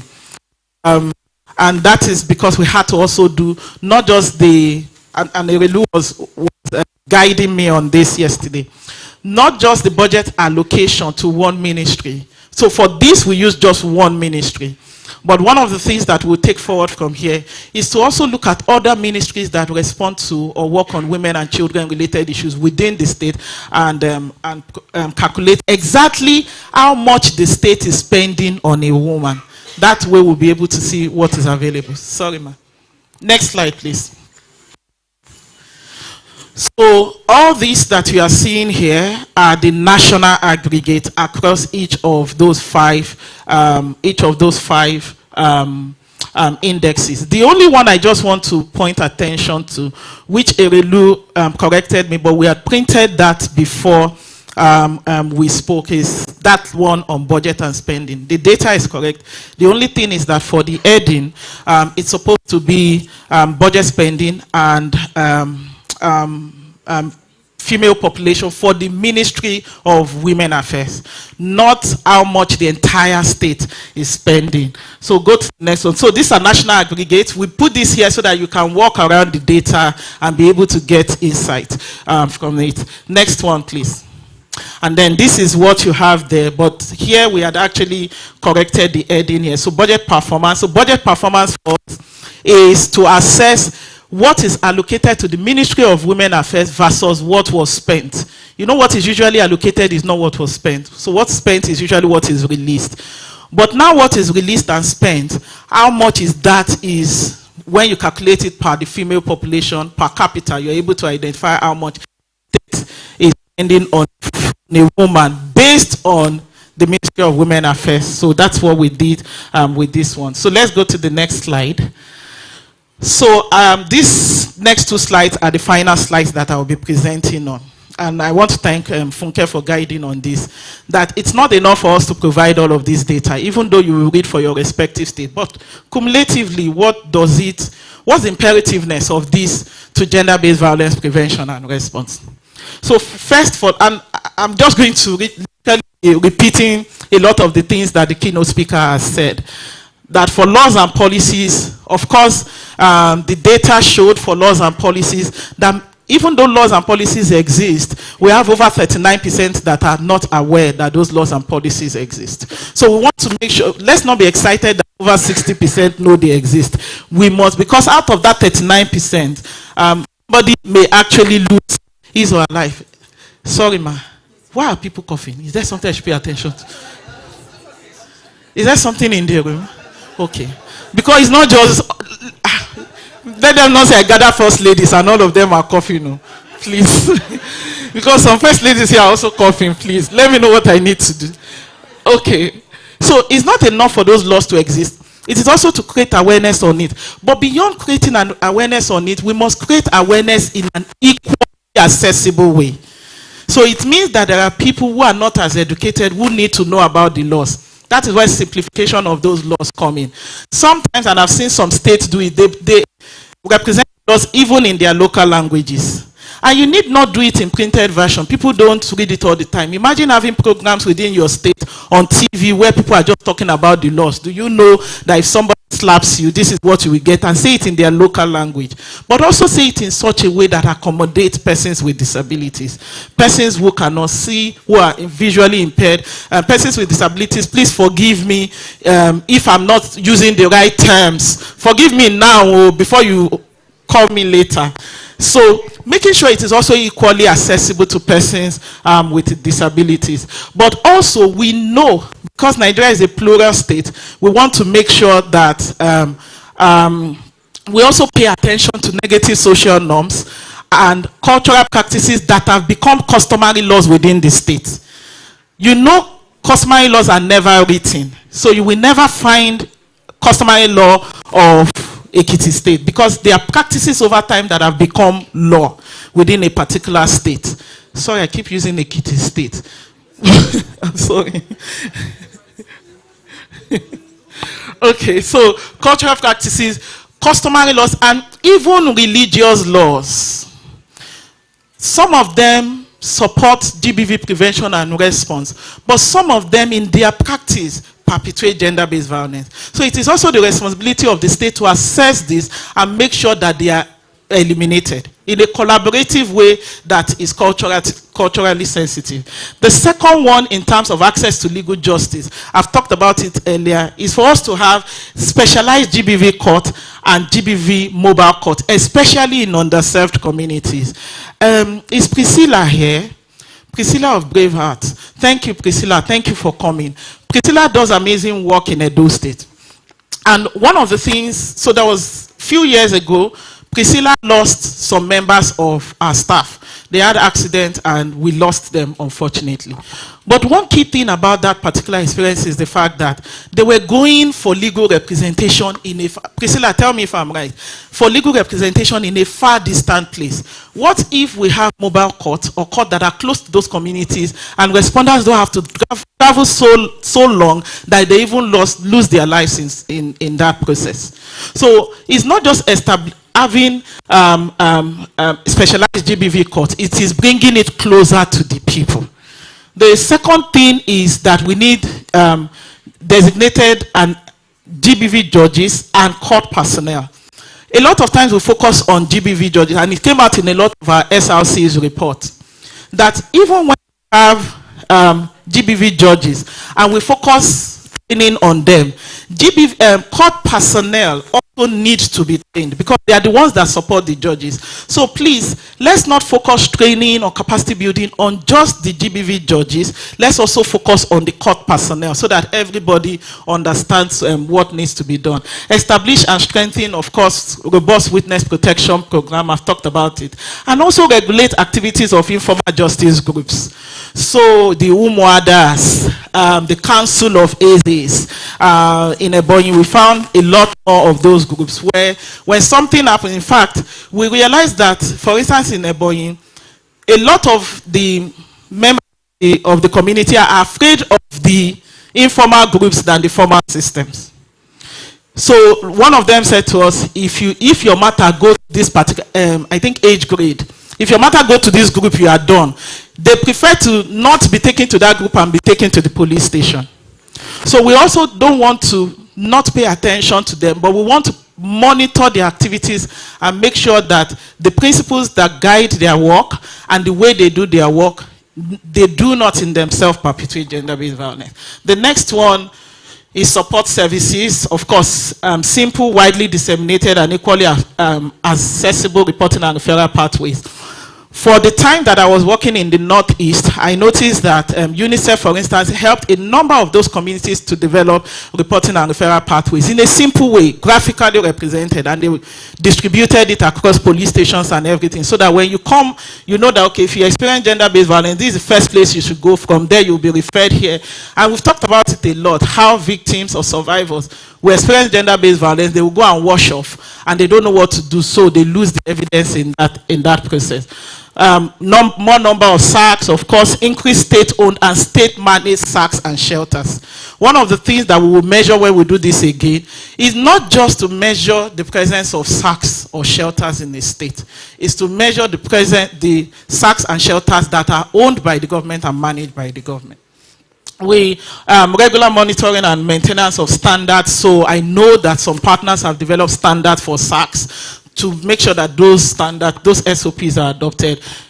Regulate, strengthen, and work with informal support groups. I've mentioned that. Establish operational state-owned GBV Survivor Support Fund. And I don't need to, if you need peer learning on that, this time I will not apologize for mentioning Ekiti. Go to Ekiti. Because they were not only the first, but I think they are one of the only states right now that have an active GBV support fund. And that's one thing that we can learn from. Not just in how the fund come together, but even in the utilization of that fund. And forgive me if there is any other state doing that I have not mentioned. Information and awareness must be consistent and frequent. We mustn't wait for commemorative days. be spread across rural, semi-urban, and urban. Let's not focus on just the TV stations within a state that people in rural communities don't know about. Radio, and sometimes you may need to do community outreach to go and do this consistently. Make sure it is equally accessible. And then relevant, culturally sensitive, and responsive. And finally, budget and spending. Here we are calling that we want specific budget line for GBV in our national chart of accounts. This is one of the challenges we had when we're collecting data for the budget and spending part. We don't have specific lines that relate to, that says GBV. So one of the things that we hope to see when we assess this again in 2-3 years time is to see whether we have specific lines on GBV in the National Chart of Accounts. INI, you can start coming forward. And then budget for GBV prevention and response in the Ministry of Women Affairs and relevant MDAs. I don't need to emphasize this because Erelu has talked about it. Then increase budgetary allocation, of course, now to the Ministry of Women Affairs. And why we are saying this is because the Ministry of Women Affairs has the primary responsibility, even though they are then adequately also supported by, like, for instance, Ministry of Health, who also undo a major part of the work, and increase spending per capita. So next slide. Yes, so I'm just going to call on INI.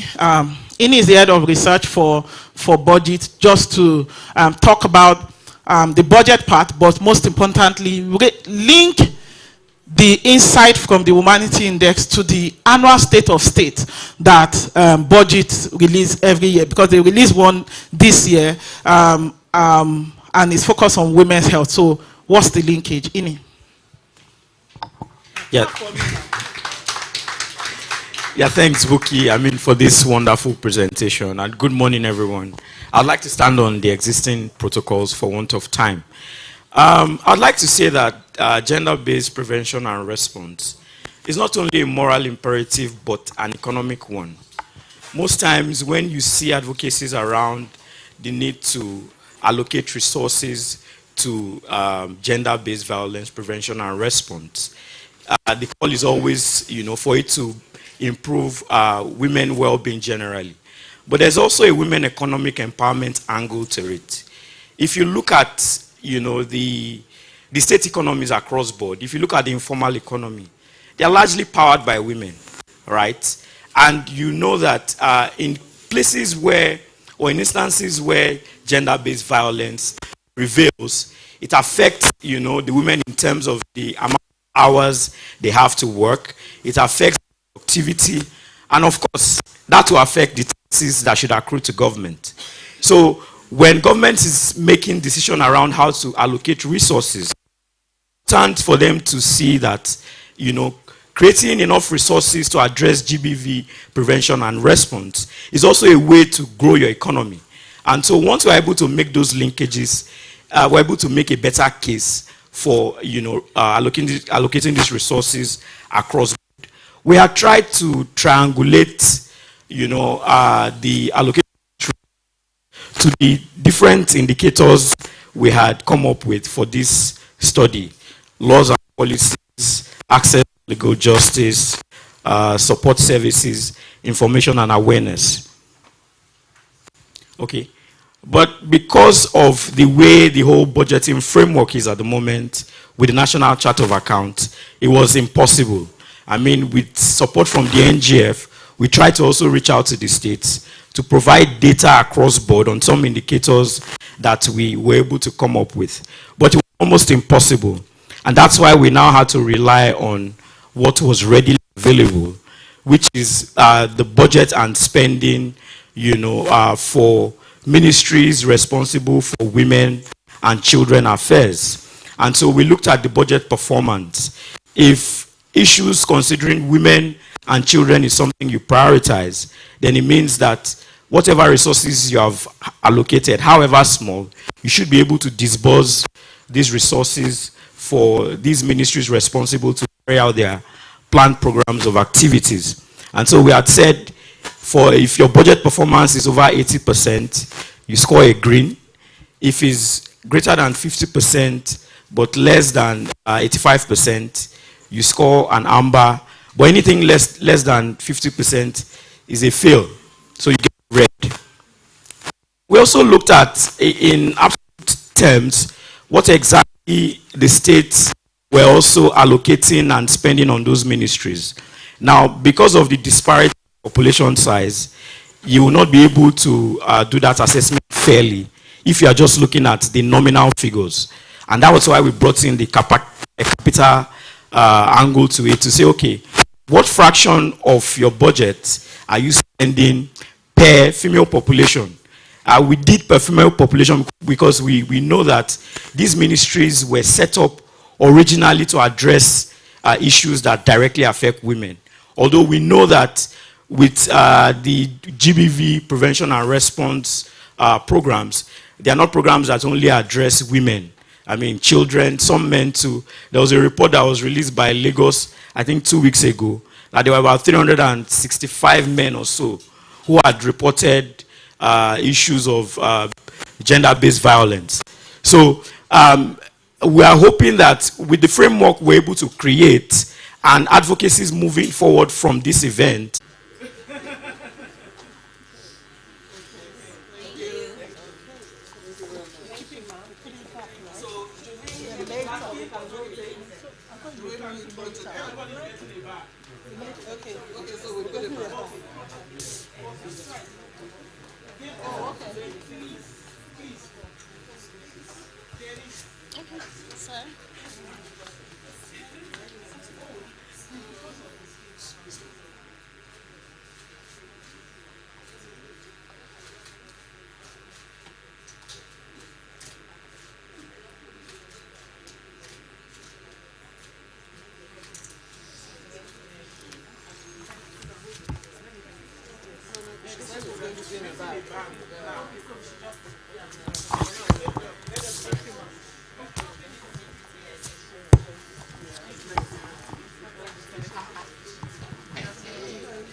Thank you.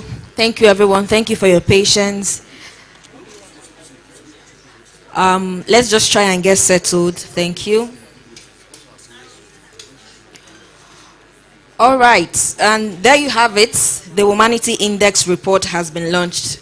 The maiden edition, gender-based violence. A lot has been said today. And I know we have questions, but we'll be taking them. We can take the questions during the panel session, so we are going straight into the second phase of.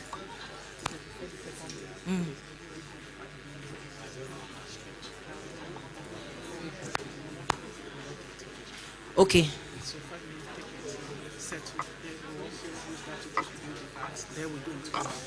All right. I just love Buki for some reason.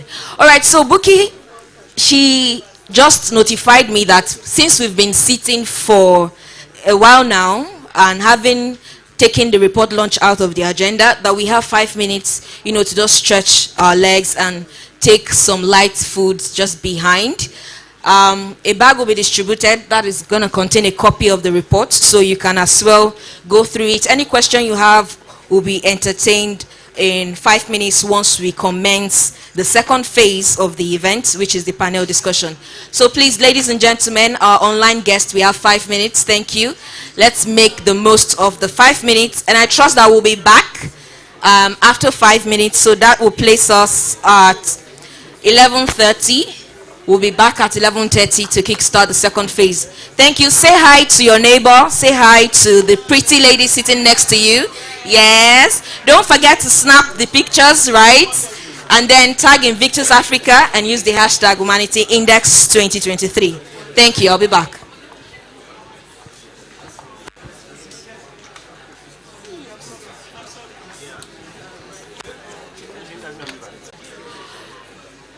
So it's kind of like a small space, so let's please do it with decorum. Thank you. One at a time will do.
of this very important event. So let's just have 1 more minute. Please, let's do that quickly.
All right, ladies and gentlemen, thank you.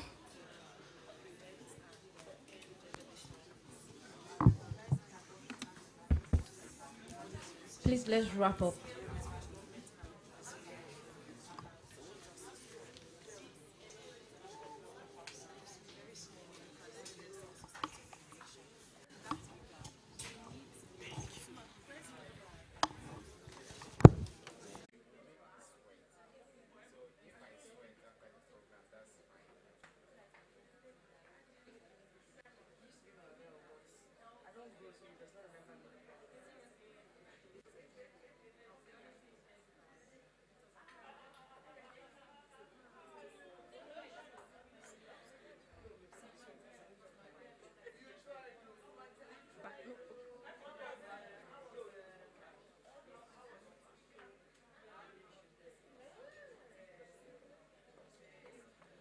All right, thank you very much. Let's get seated. Thank you. Thank you.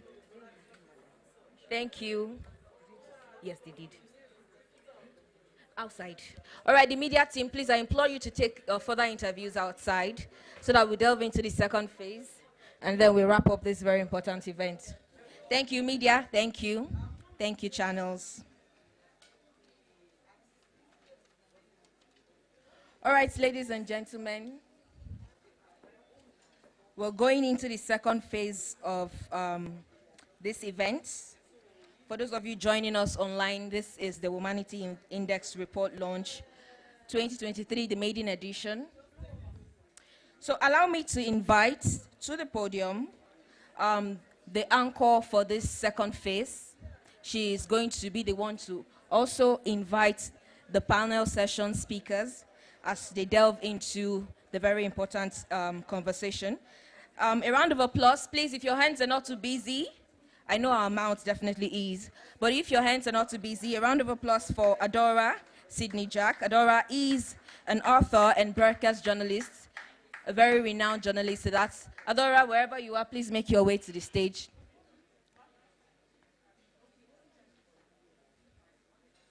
Okay, she's coming. Please, a round of applause for her. And then you can take note of your questions because they would all be answered after or during the panel session. Thank you so much, Dora.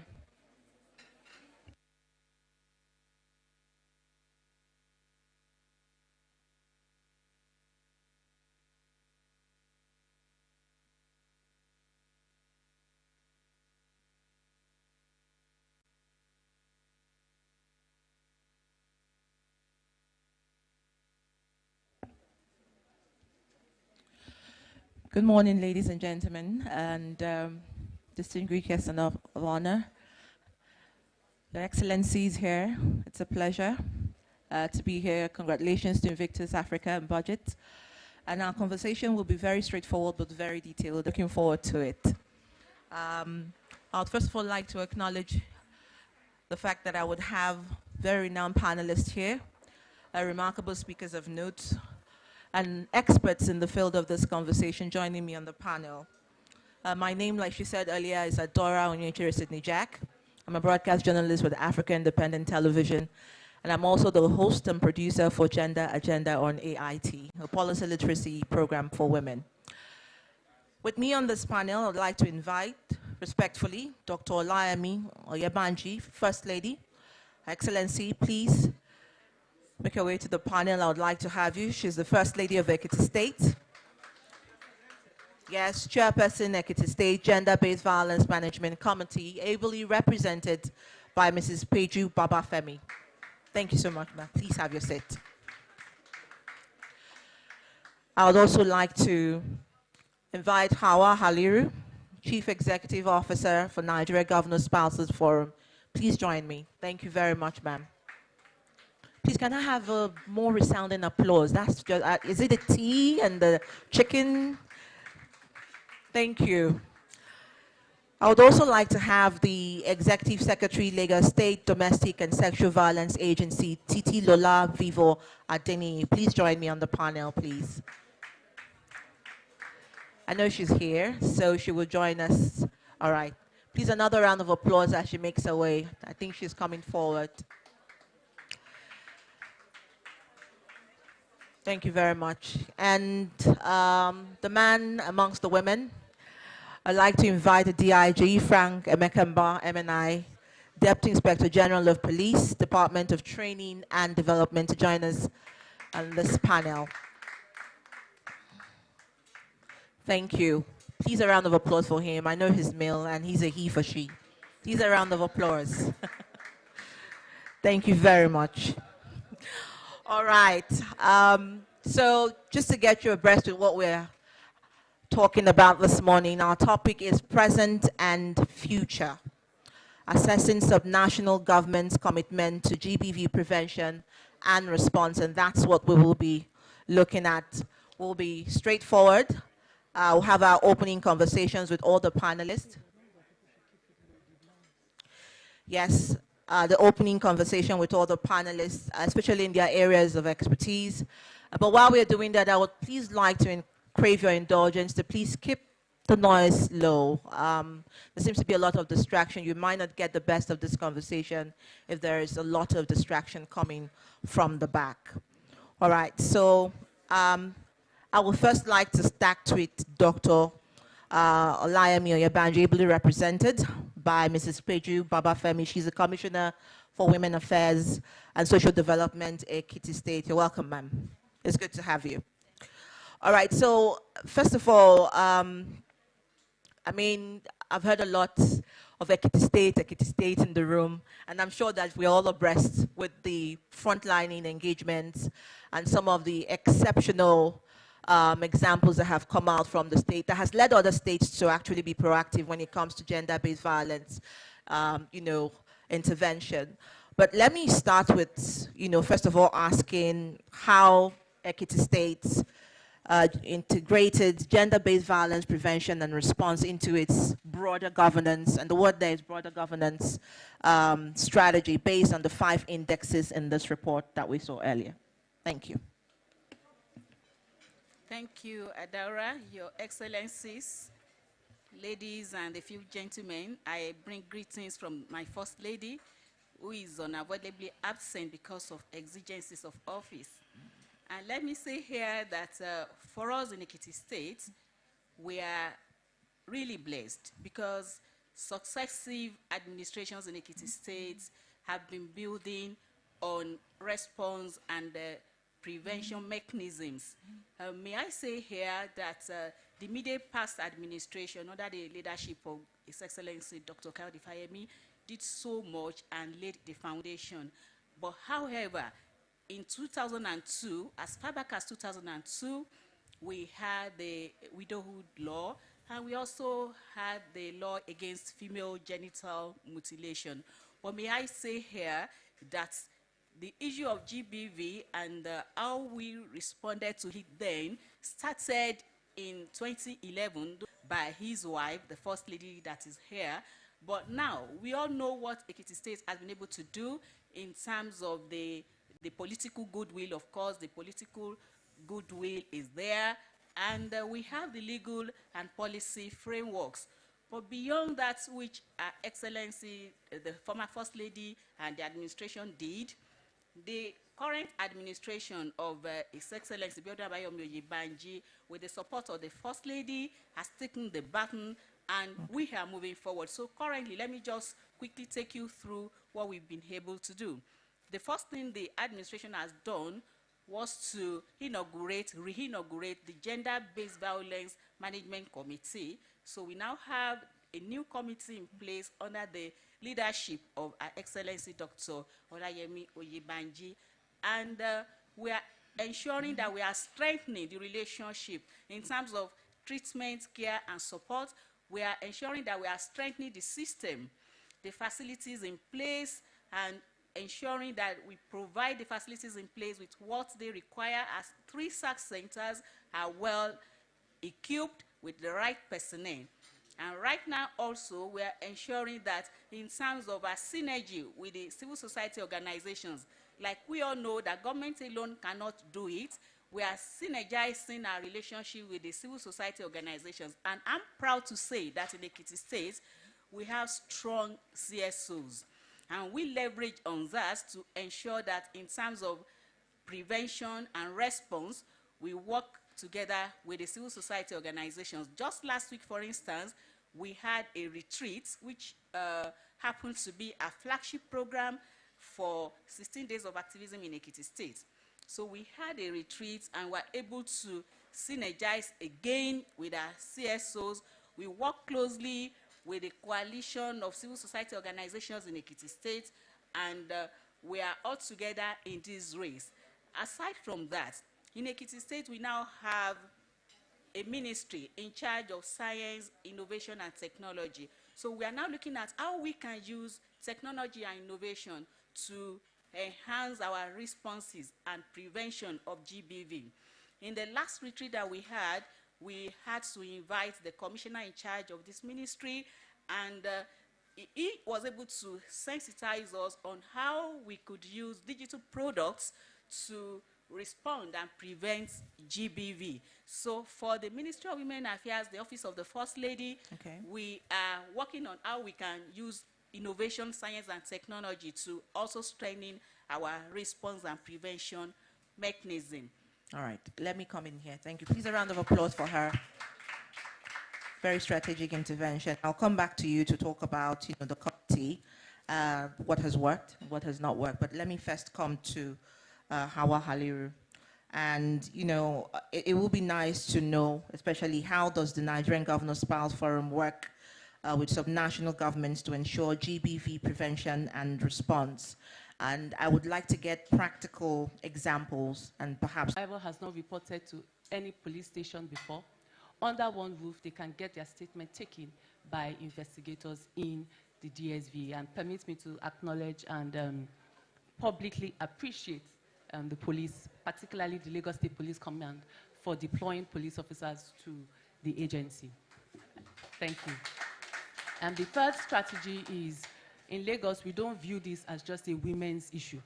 We look at this as a security concern, a public health concern, an economic issue, knowing fully well that these issues are cost-cutting. And that has influenced the way we mainstream SGBV into the different sectors. So for instance, in the public health sector, since 2016, we established the Lagos State Sexual Assault Standing Order, the first of its kind, and basically creates a framework in the public health sector to address these issues as emergency concerns. After 2016, after we established the Sexual Assault Standing Order, that led to the upgrading of primary healthcare centers. And I think it's important to make this point. We cannot afford to monopolize services. And I think COVID showed us that. Where you say somebody living in Badagry should come all the way to Yaba, for instance. We must leverage institutions in the communities. If we're talking about access to justice, if we're talking about bringing justice to the people, we must make it seamless. We must make it truly accessible. And what better way than to leverage, primary healthcare centers in the communities. And so with the support of the government, we're able to upgrade 57 comprehensive primary healthcare centers to be able to provide sexual assault management services. And then subsequently in 2020, general hospitals were upgraded.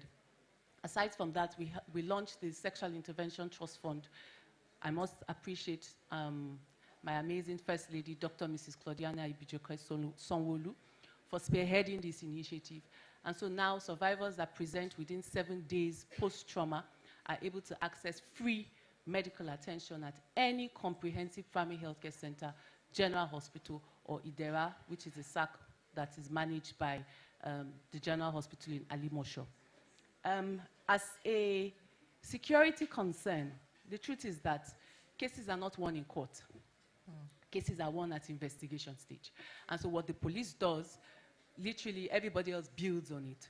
And so if you have a good first interaction with the police, chances are you'll be encouraged as a survivor to, continue with the administration of criminal justice or the process.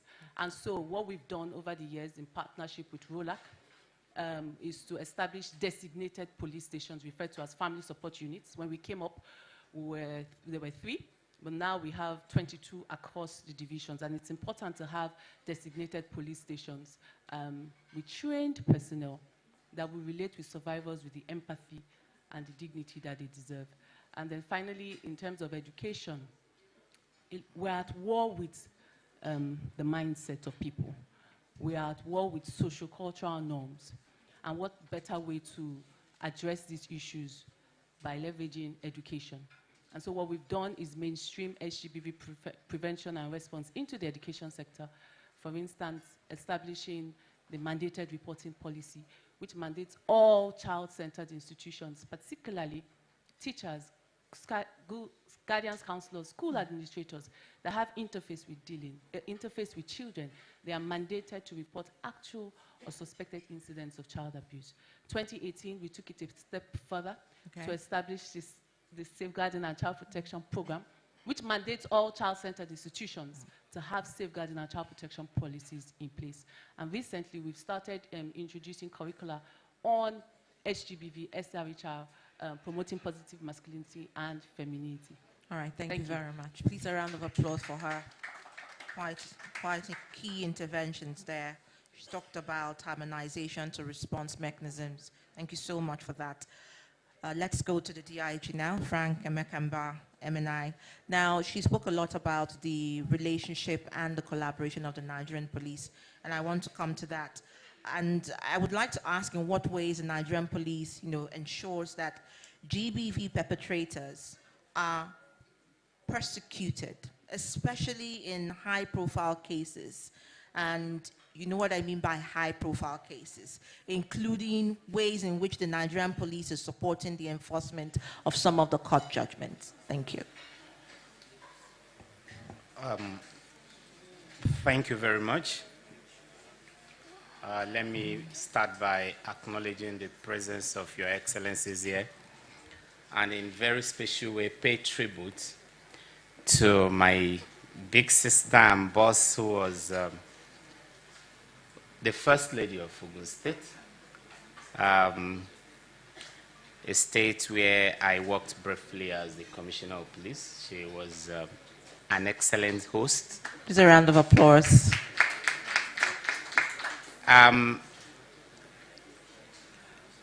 Talking about how the police have been working around the gender-based violence cases and how we've been dealing with them and how we've been supporting or collaborating with other agencies and making sure we get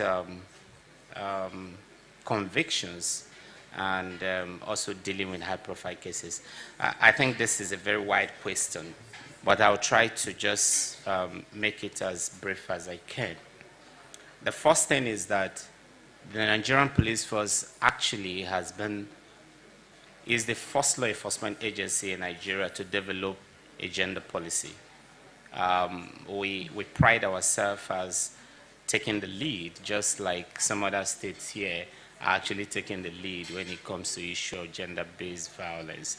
And not only did we develop a comprehensive gender-based policy, which is constantly, even as I speak to you, undergoing a review to make it more current and more functional. We've also gone ahead to establish gender-based violence decks in most of the states across the Federation. And like the last speaker also said, we are also establishing family support units in most of the states across the Federation.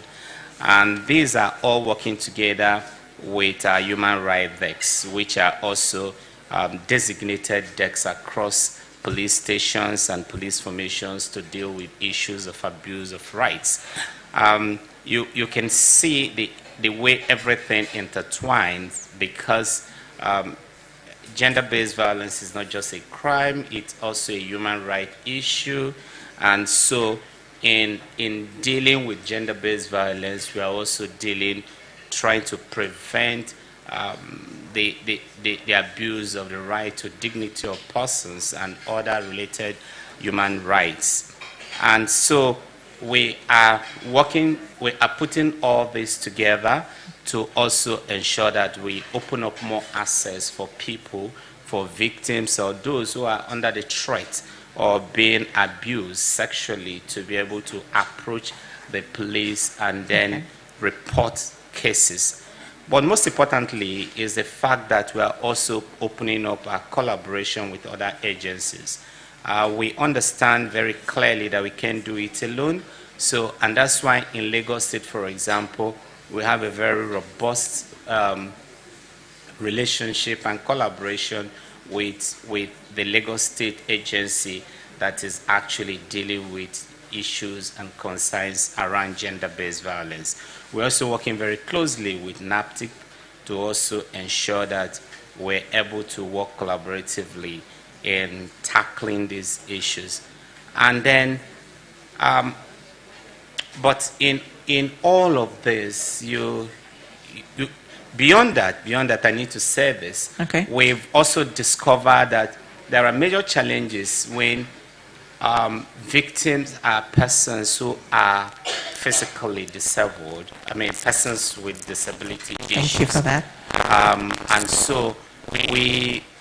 And because of that, we begin to introduce sign languages into our trainings.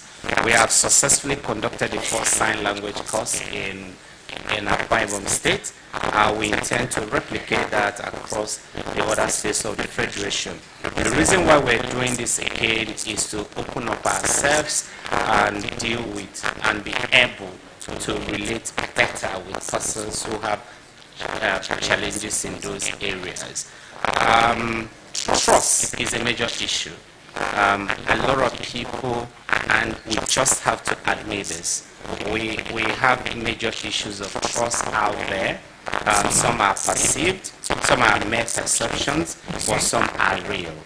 And we have to deal with the issues of trust deficit in our relationship with members of the public. And if we don't deal with these issues, we will not be able to get people to continue to come to police stations to report cases.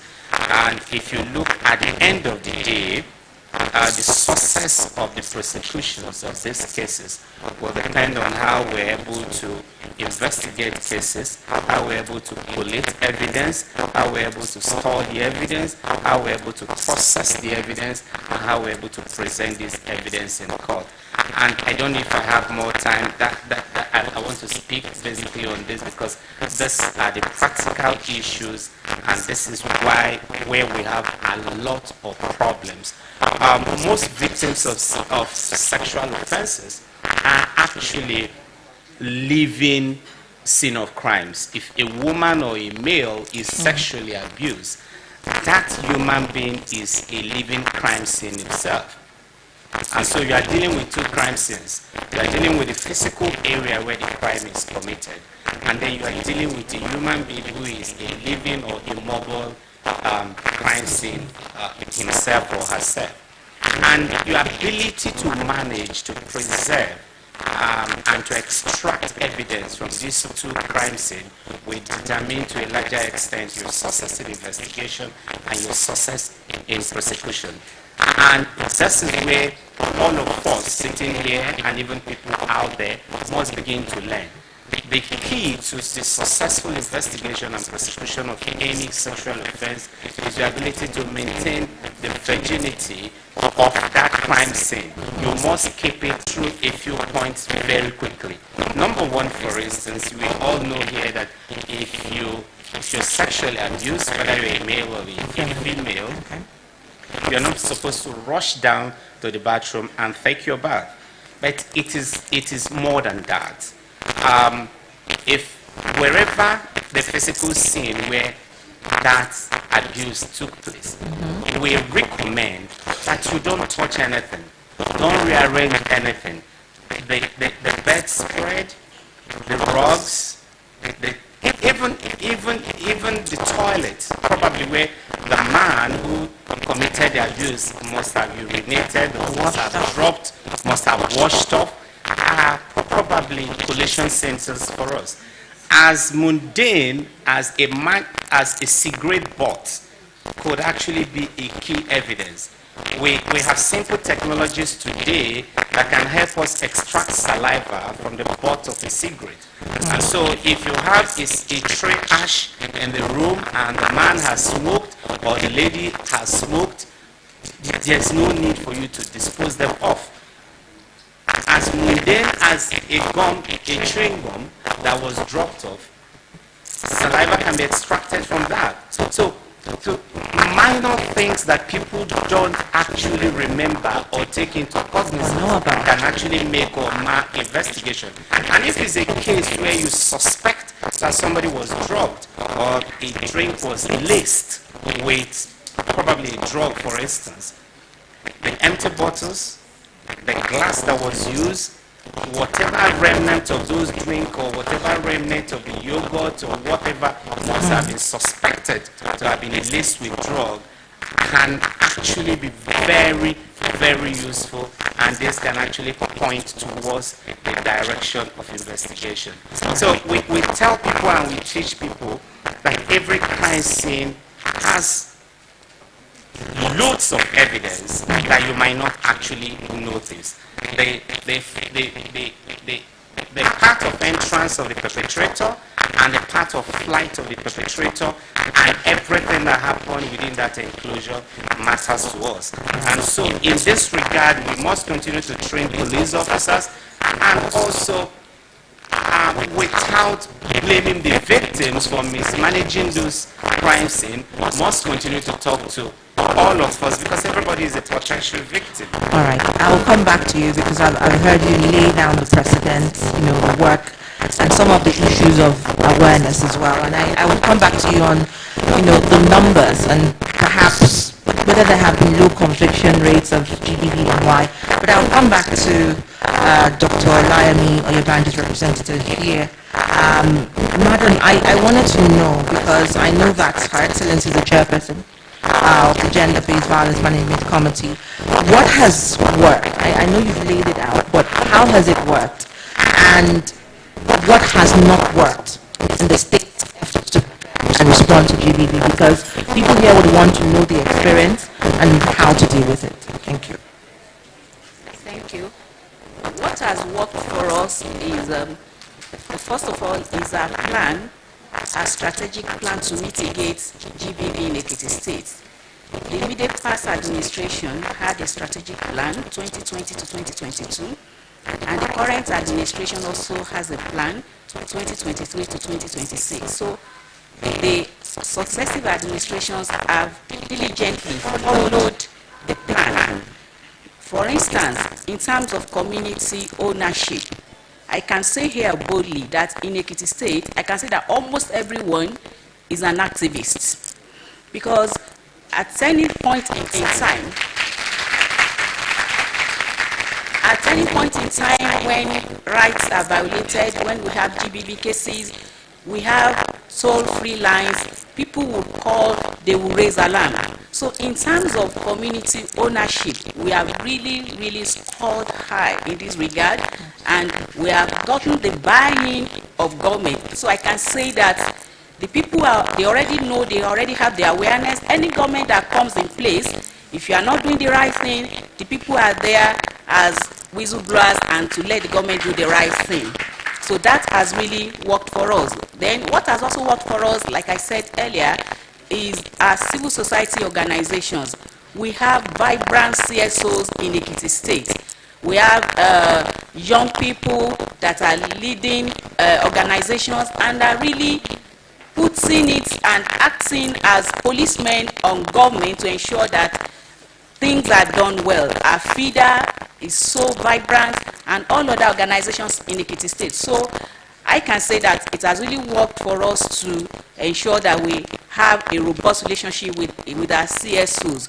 So, and also in our education and training, we have school outreaches, public engagement, and the agile support to really work for us, creating safe spaces for children in our schools. So we receive support, we receive stakeholders engagement from other aspects of government and community leaders and everyone. They're really supporting us, and I can say that all these things are work for us. But in terms of funding, it is an area that we are actually challenged. Although in recent times, the funds are increased in terms of what is allocated for GBV and women issues, but we are not yet there. So things can get improved. So many times we may have budgetary allocations, but will not be supported with funds. So I think in that area we need to do much more than we are doing, making sure that when we have budgetary allocations,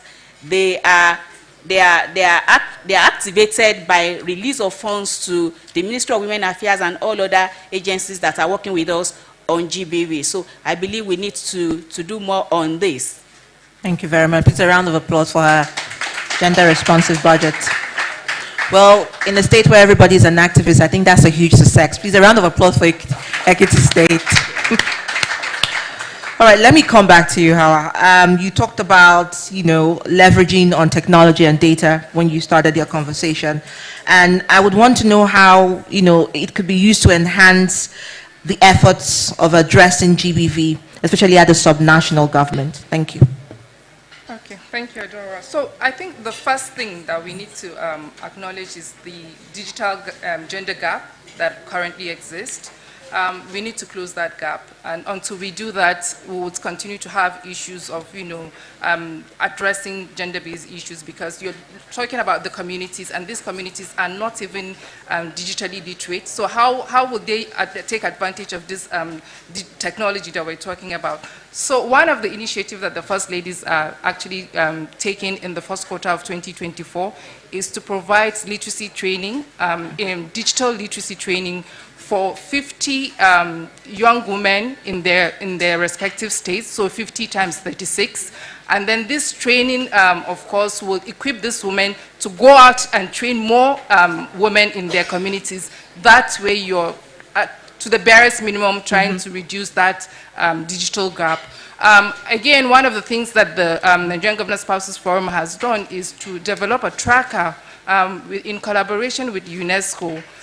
This tracker actually has all the key indicators that some of them are actually here presented by Womanity Index.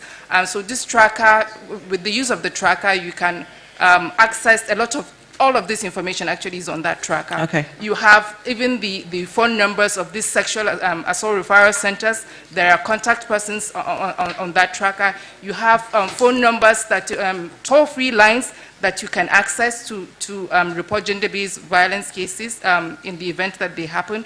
You have activities like the policies that we're trying to track to see how far each state has gone, or which state has domesticated which law and which state hasn't. And so there's a lot of information on that tracker, and I would employ everyone to visit our gbvinfo.ng. When you visit that website, you will see a lot of this information that is actually out there, and more that you can leverage to access digital information regarding sexual and gender-based violence and the work that the Nigerian Governors' Spouses Forum are doing. Thank you. Thank you very much. Thank you. So please do visit the website and see, and you will be available with more information. Let me come to Titi Lola here.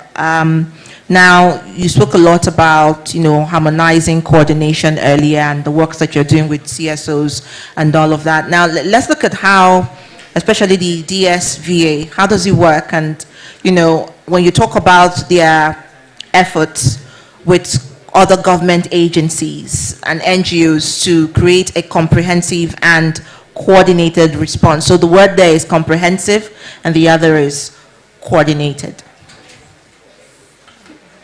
Thank you. So we know that there's no one ministry, department, or agency that can provide all the services that survivors require.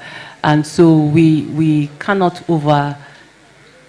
overemphasize the importance of partnership and collaboration. And I think for us, as I said, we started off as a response team in 2014, where we had top-level representatives from government and non-governmental organizations. So we have NGOs like Mirabel Center, First Sexual Assault Referral Center in Nigeria, WARIF, Checheyara, Project Alert, NGOs doing amazing work in the communities. We had them as members of the response team. And so that just basically helped us to strengthen our partnership with these NGOs, knowing fully well that some NGOs services, they don't just create awareness. So the NGOs I just mentioned, they provide access to free medical attention, psychosocial support, and even access to justice. And so we understand the need for partnerships and collaboration amongst this, with these relevant non-governmental organizations. I think for us in Lagos State, what's special in a bit of a way is the fact that we work together. I don't think some states can boast of that. We can have a case and we can call an NGO that this is our case plan. This is what we think we want to, this is how we want to approach this issue. And we listen to them, we listen to their own thoughts and their opinions. Of course, it's not in all instances where we're always on the same page, and they do the needful in putting pressure on the system to make sure it works. But I believe that friendship, that camaraderie spirit, that sense of ownership, that it's about all of us. It's not just government, and when it's time to be antagonistic, we criticize government. No, we all approach this issue, knowing that we are all in Lagos State and all of us have a stake in ensuring justice for survivors. So I think we work together, we understand the issues, we leverage each other's strengths, and we basically show up for survivors. All right, thank you very much. Please, a round of applause. Well said, not a lot of states can boast of that. I'm sure Ekiti State can. I mean, with a state with everyone is an activist. That's the word of the day for me. Please, a round of applause. And all the other states doing incredibly well here, including Kwara State. All right, let me come back to you, DIG. And, you know, I hear you, and I heard some of the things you said earlier about policy, the policy, and comprehensive overview and updates, you know, as, you know, the dynamism that we encounter in the GBV space comes up. And you talked about family support unit establishment, amongst others. But then we also want to look at the fact that the issue of low conviction, you know, a lot of criticism has been around, you know, why has there been low conviction rates of GBV, especially sexual violence in Nigeria? We would want you to share from your practical experience, you know, whether this is true, how difficult it is, and the progress being made. Thank you.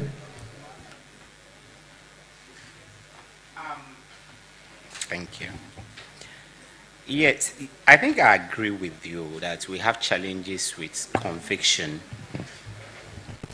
There are multiple factors. And in a conversation like this, I don't think it is a forum for trading blames. But I think there are three key issues I might want to speak to. Okay. The first one is the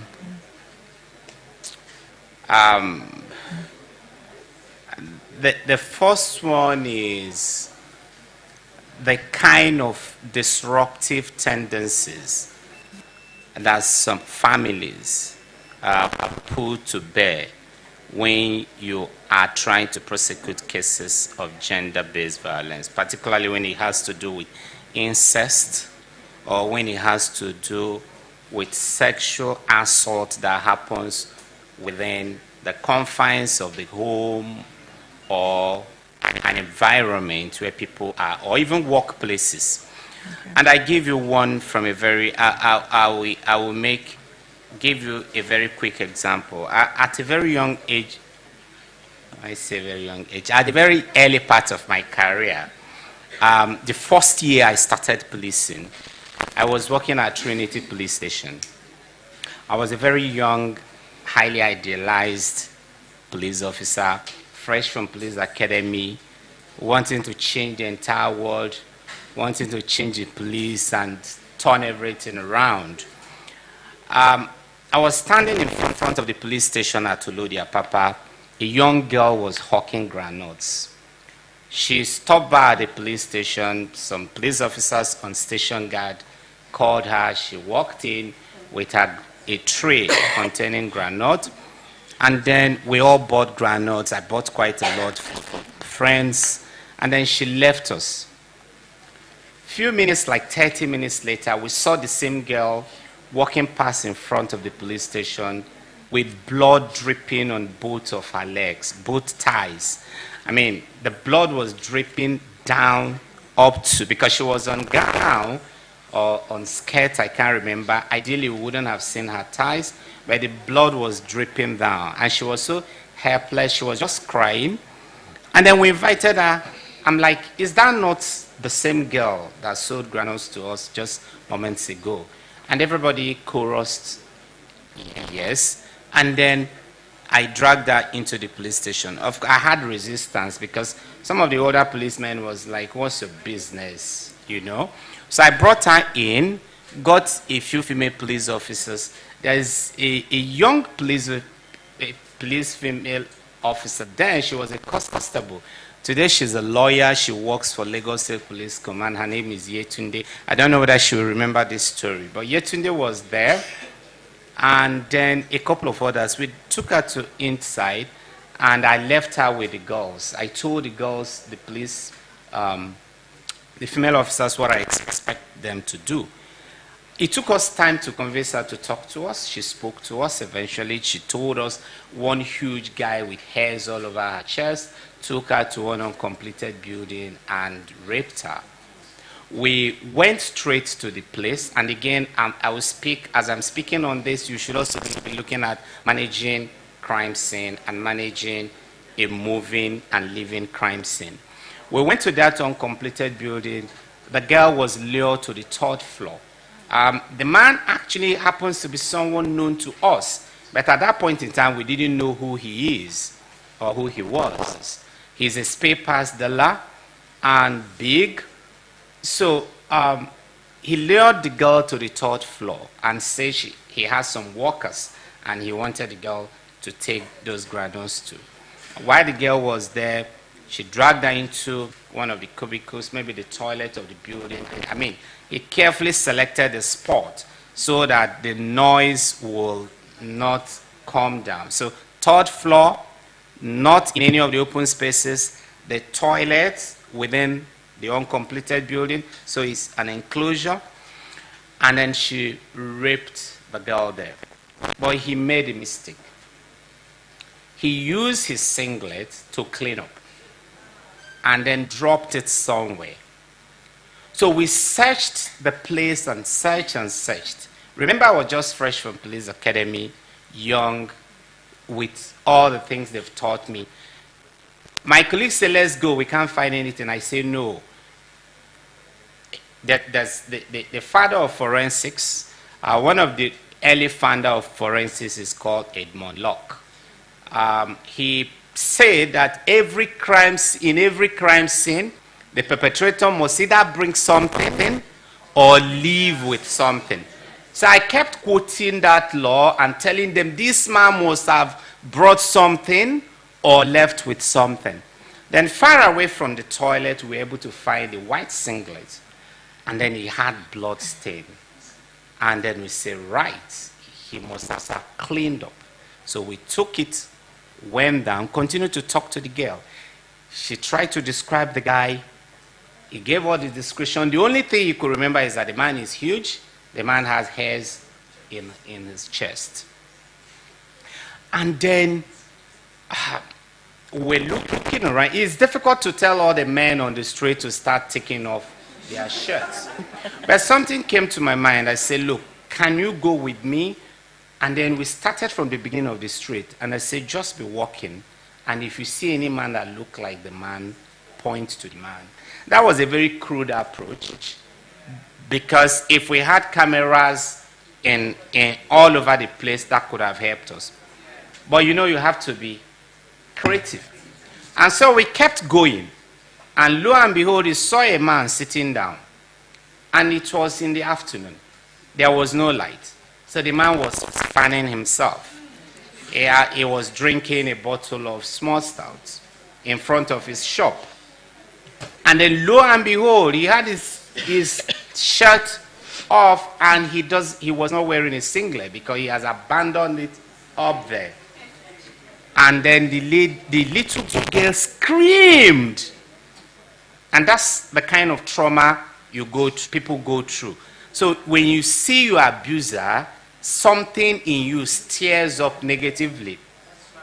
And when she screamed and crouched in behind me, we knew she must have seen somebody. And she turned and feebly pointed at the man. We picked the man denied. It was difficult for us. But again, we did some crazy things. We took the guy inside and stripped him naked. And when we stripped him naked, he was wearing a white boxers. Then it was called hints. And then, lo and behold, there were blood stains on the hints. And we took him into custody.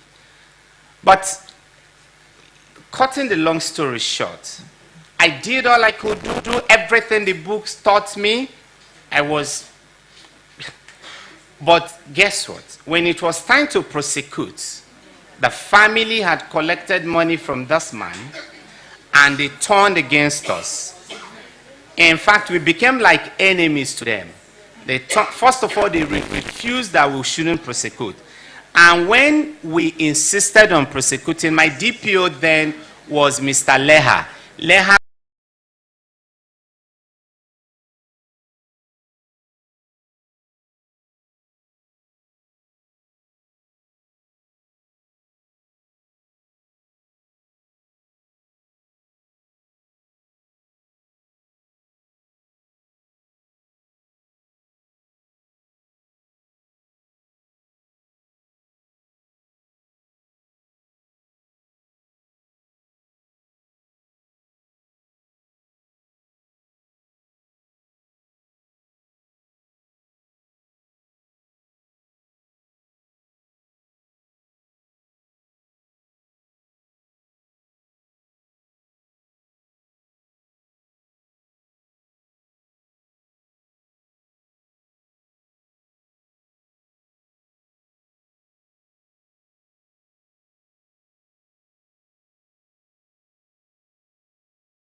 you will be getting by the time you come back to Ekiti State will be better than this. and will continue to be at the forefront in our prevention and response to GBV. Thank you. Thank you very much. So I still hear digital literacy training there as well. Well done. Strengthening our relationship with the girls, stepping down information and intervention to schools as well, and collaborating with key MDAs. So let me come back to Howard, just as you give us your concluding thoughts and remark. And while you're doing that, I wanted us to also find out from you how forums like the NGF and the NGSF as well can contribute to sustained and united effort towards GBV prevention response. Thank you. Okay, so again, like Ekiti State, we also have our 2024 work plan that is looking at a lot of initiatives around sexual and gender-based violence and looking at strategic partnerships with organizations like UN Women and the Child Protection Unit of UNICEF. Tomorrow we're going to have our fourth annual flagship conference in commemoration of 16 days global activism on sexual and gender-based violence. And our theme for tomorrow is Youth Allies, Bridging Generations to End Gender-Based Violence. So uniting, we're bringing the younger generation, talking to the older generation to see how we can sustain the fight against gender-based violence going forward. In the past, we've done, tomorrow's conference is actually our fourth. We've done, we started in 2020, and the theme for 2020 was political will and GBV response. Okay. 2021 was sustaining action and on the state of emergency against gender-based violence. So we're sustaining based on the initial declaration that took place in 2022. And then 2022, again, we focus on awareness, accountability, and action. So as you can see, we haven't lost focus. We're still on it. We're still trying as much as possible to deepen relationships, synergies with government agencies, because we can't do it alone. We need to come together. Mm-hmm. We need that investment, not just from the non-governmental organizations or donor agencies, but we also need the commitment of the governors. And one of the things that we're going to be pushing is actually ensuring that the states provide budgets, specific budgets for addressing gender-based violence in 2024. Thank you. All right, please a round of applause. 2024 kick-started already and very intentional. All right, so let me come back to you, Titilola, just as you give us your concluding remarks as well. You talked about partnerships, that they're key and they're very essential. So how are you going to foster that going ahead and going into the new year? Thank you. So basically, it's to strengthen the existing partnership relationships that we have with civil society, non-governmental organizations, and our sister agencies. We're also looking at strengthening the Southwest region's capacity to respond. I think that was an offshoot of the Body of Attorneys General meeting that took place, I think, 2-3 years ago, where the Southwest Attorneys General came together, and sexual and gender-based violence was actually one of the issues that was discussed. Imagine a person working in Lagos but lives in Ogun State.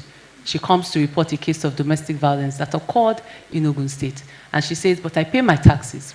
I want Lagos State to respond. You know, how can we strengthen that partnership where we have a solid referral pathway between the southwestern states, and just basically leverage each other's strengths and still able to provide services to survivors. For us, we're looking at strengthening the capacity of the police. I said it before, I'm saying it again. If we get it right at the police level, we've done 60% of the work. Every other person will just build on what the police has done. So we're looking at strengthening the capacity of the police, upgrading other divisions to family support unit level, and hopefully having sub-offices of the GSVA in maybe not all the 20 local government areas, but at least the Ibile, the 5 divisions in the state. And then for me, I think my last word would be political will. I don't think we would have achieved a quarter of what we've done in Lagos without political will. And at this juncture, permit me to appreciate my governor, Governor Babajide Sanwo-Olu, and previous governors, Governor Fashola, Governor Ambode, for truly putting their money where their heart is and ensuring that this is not just talk, it's not just rhetoric. We're actually walking the talk and ensuring justice for survivors in Lagos State. I thank you for listening. Thank you for speaking to us. All right, I come to you finally, Frank Mbah. You've shared such a lot of insights with us today, but I'm just going to ask you one more question, just as you give us your concluding remark. I heard you talk about disruptive tendencies, and you gave us that narrative from the story of the young woman that was abused. But then again, you also, I've heard you speak at different forums about the deafening culture of silence. I think I watched a documentary where you talked about that on SGBV. And I'm bringing the question on stigma here and stereotype. And it's very important to see and to also note that many cases on GBV go unreported for lack of trust, perhaps in the criminal justice system. Some would say inadequate witness protection. Others would say fear of stigmatization. And of course, stereotypes. So from the last story you told us, I hear, disruptive tendencies. The family didn't want to go through, they got money. And of course, that story had been watered out. And someone would also ask the question, would it be that, they were afraid of what people would say, the stereotypes? So there's so many undertones that I hear from that story. But in terms of looking at, the issue of the fear of stigmatization, what's your charge going forward? What are some of the practical tips you can share with us, what the public must do, and to also see how to ensure successful investigation and prosecution? Because she said something earlier. She said cases are won at investigative points, and I hear that loud and clear from your story. Thank you.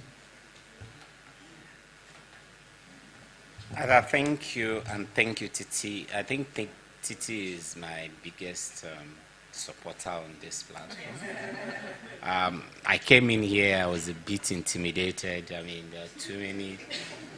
I found myself just sitting like a lone ranger in the midst of these Amazons. It's been worthwhile the time, and I thank you all once again. Before I answer this question, I want to draw the attention of this gathering to also other forms of emerging situations. We are getting a lot of reports. Technology comes, every technology comes with its pros and cons. So when you're working on JBV, gender-based violence, please, I also want all of you who are doing work around it to also pay attention to what is happening online.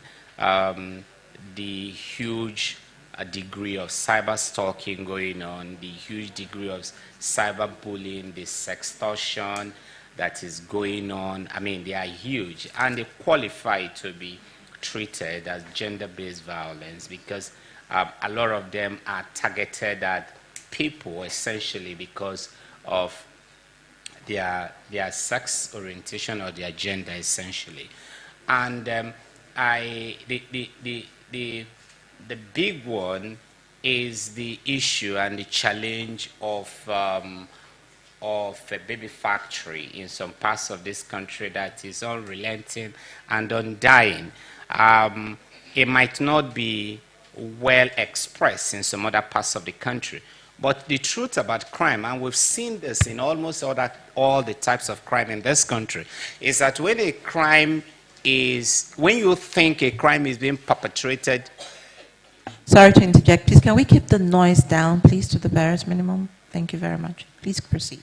So I was talking about the issue of baby factory, and I said, even though this seems to be localized in some parts or in some geographical areas of Nigeria, the challenge, and we've seen it in so many other parts, other types of crime, is that criminals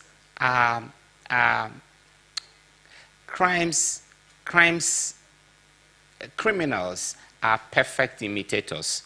And so what they do is they watch a crime, and as long as it's lucrative, they will imitate those crimes, and they'll begin to try to spread it across. We saw that with kidnapping, we saw that with terrorism, we've seen it in virtually all types of crime. So as you do your work, I urge you to begin to pay attention and to draw attention to this gen of crimes. And then to your question, the truth is you identify the problem and you also partly provided answers to it. Issue of stigmatization and a whole lot of the problems we're having has to do issue of lack of trust, issue of challenges of secondary victimization.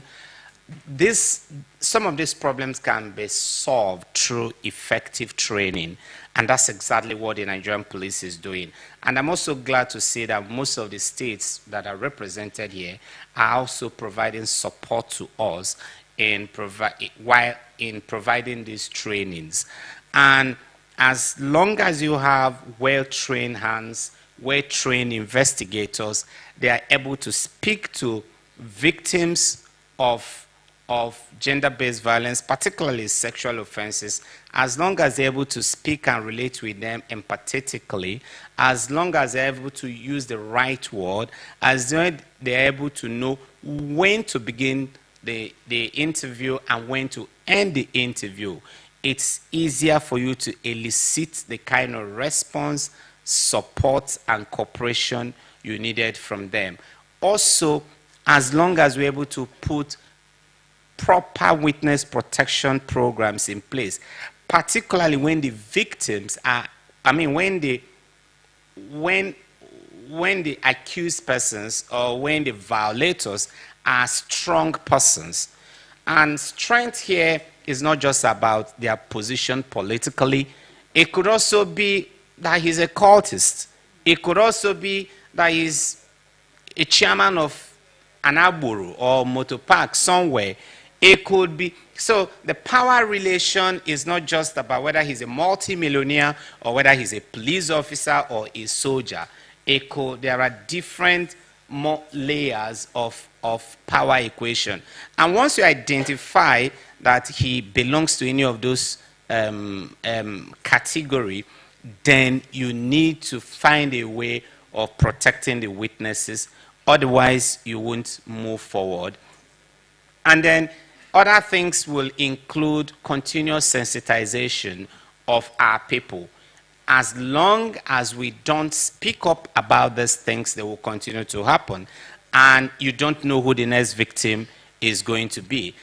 Once we all agree that we will curb the culture of deafening silence, we will curb the conspiratory silence that is ongoing, then we'll be able to deal with some of these issues and deal with them decisively. I think it's a battle we can win. We've made progress in a lot of the states of the Federation, and we can replicate these successes in other states and even at the local government and our communities. Wow. They were lovely, weren't they? Very exhaustive, very deliberate, very intense. So I think they deserve a better applause. Thank you very much. First, before I let you go, I would want to have some feedback from the, oh wow, I see the hands up already. So we're going to, I need help with this. So we're going to have, permit me to have at least 4 people, possibly 2 male, 2 female, if I can. So, yes, the lady on my far left. Please introduce yourself. Can she have a microphone, please, if there's an extra cordless mic? That would help. Because I do not know if her voice is like a nightingale. You may not be able to get far across the room, or, you know. So please, if we could actually get a microphone, it would help. Thank you very much. Thank you. So you would introduce yourself and your question, please, or comment.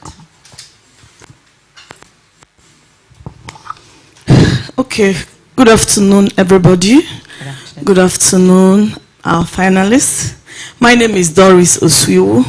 I'm an advocate, work in Imo State. Okay, I have a very important question, which honestly it has been bothering me, and I'm happy to be here today. That's the fact. When I saw Miss Buki, okay, she's not here, okay, when I saw her at the Sheraton Hotel, that was on Monday, Tuesday and Wednesday, we had a summit on gender inclusion. So I was so excited that I'll be here today.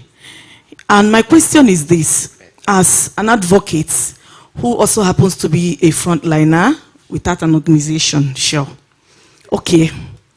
The organization I left, where I worked, but I'm no longer there, and I believe that's also one of the reasons why they asked me to go, which I'm still crying about it, because me leaving the place wasn't even the best option, because the survivors are still there crying, looking for help, still calling me every day. I don't sleep.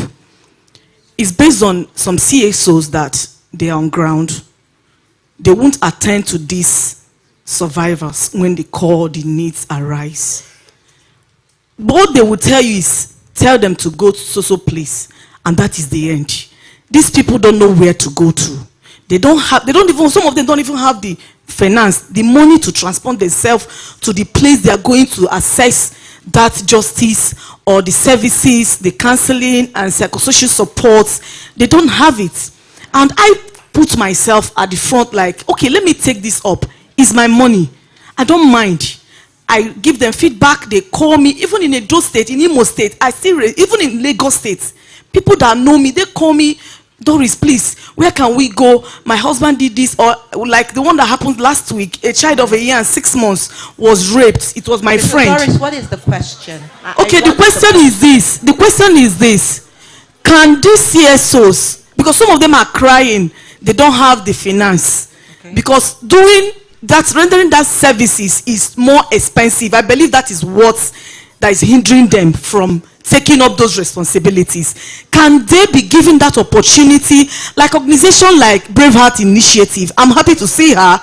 These people are at the forefront fighting for these survivors to have that justice or whatever thing they deserve. Can they be encouraged? Is there any way they can be found, or they can be given that whatever thing it will take, so that our survivors will know that yes, we are truly working, and they will feel that if I bring the case to you, you will dump it there, and that is the end. Thank you very much. I like the passion, and I think I get her. You know, how can first responders be funded? And that's what she was trying to say. Thank you so much, Doris.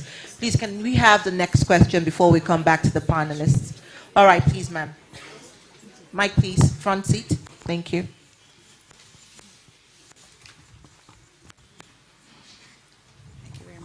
Good afternoon, everybody, and I'm really, really happy that I'm here. Really quickly, because I know that time is of the essence now. This is to DIG Frankenbach. From experience, whilst I understand that the police is putting a lot of resources into the family support unit, different things that you're doing, we have one major problem. Titi Viver said that cases are won during investigation and not in court. But the problem that we have is that we find that from experience, we find that many of the survivors, at the point when the incident happens and they go to the police, there's a trust deficit, as you said. Why? Because a lot of the times the police are not trained well enough. And we have these experiences every single day. And just like you said, disruptive practices whereby the families negotiate with the police. The police are the ones that actually discourage a lot of the survivors from going ahead, from even giving evidence, from even the way they talk to them, they put them off. So I think that whilst you have all these things in place that can help us to achieve prosecution and conviction in the end, there's that little stumbling block whereby the police need to be trained well, to be receptive to to the victim, to the survivors? Because that is a major problem that I see. All right, so I hear your question. Can we have our police get more training? I think you hear that loud and clear. All right, so let's come to the right side of the room. I'll come back to you, okay? So please, let me have your question, please. Your name and your question. Question. Not your narrative. I have none. Thank you. Hello, good afternoon, everyone, and I'm very happy to be here. Well done to all the panelists. You've spoken so well. So I'm happy to hear about the interventions or the way we're meeting and reaching the disabled people. But my question is about cognitively impaired individuals, both adults and children. What's the process? Are they given responders, even the police, are they given special training? What can be done to make sure that these guys don't fall behind? Because the truth is that it means different things for them. Like, they don't know when they give consent sometimes. They're trying to withdraw consent. How do they do that? So that's my question. Thank you. Thank you very much. And I think that's the final one. All right. Okay. Please, can we have the microphone for Her Excellency here, please? After she's done? All right. Thank you very much, ma'am.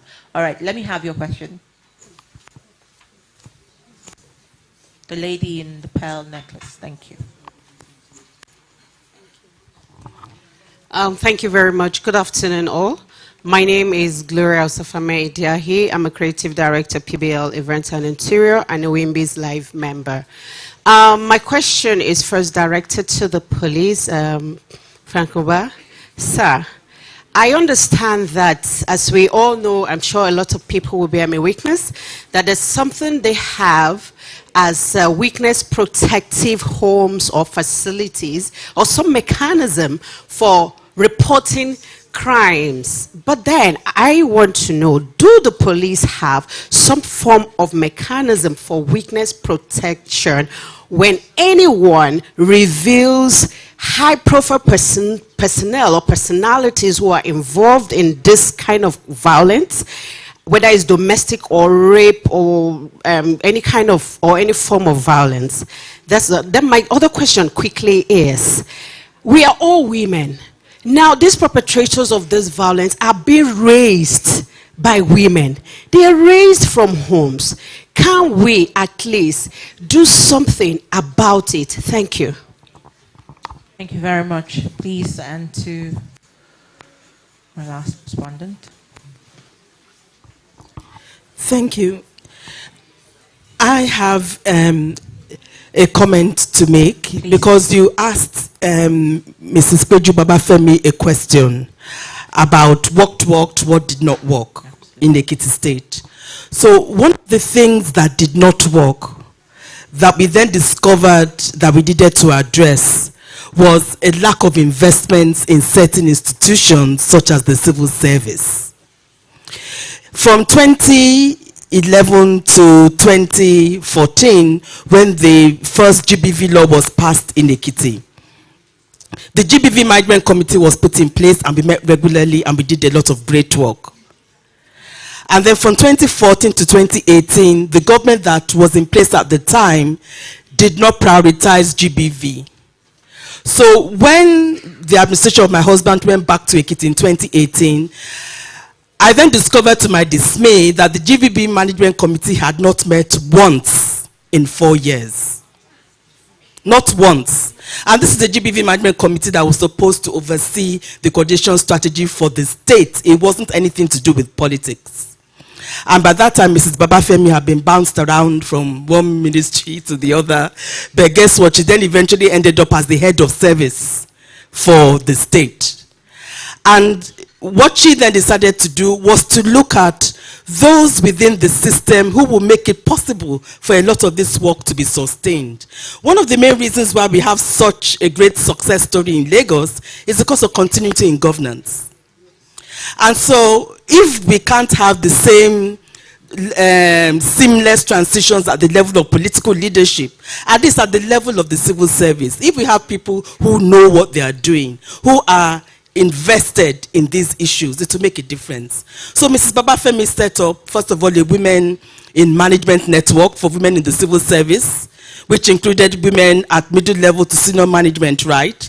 And that network, I believe, is still in operation, and they are the ones who are trying to make sure that gender mainstreaming takes root in the state. And then together we collaborated on an academic program with the Center for Gender Studies at Ekiti State University. We went to them and we designed a special course, a master's program on gender or social work for anyone interested in the civil service, and some CSOs as well. And the result of that was, I think we produced 18 graduates, master's degrees graduates, in gender studies or social work from within the system. And these are women and men who are going to be directors, permanent secretaries. In fact, some of them have now become permanent secretaries. So we now have institutional knowledge, institutional memory, and a commitment of people within that system to getting this work done. So please let us invest in our civil service. Absolutely. Please, a round of applause. I think that's a charge from her. Well, just before I come back to the panel, I'm asked to be lenient and inclusive. I hear someone protesting for his gender here. I see I would like to have the male, yes, but I would have to have the man first who's been raising his hand. So if you can identify him, the he for his. Has he gone shy? Oh, please, we would, oh, his left, oh, pity. All right, so let me have, yes, please, a question or a comment. Okay, please. Actually, my question is for Mr. Frank Uba.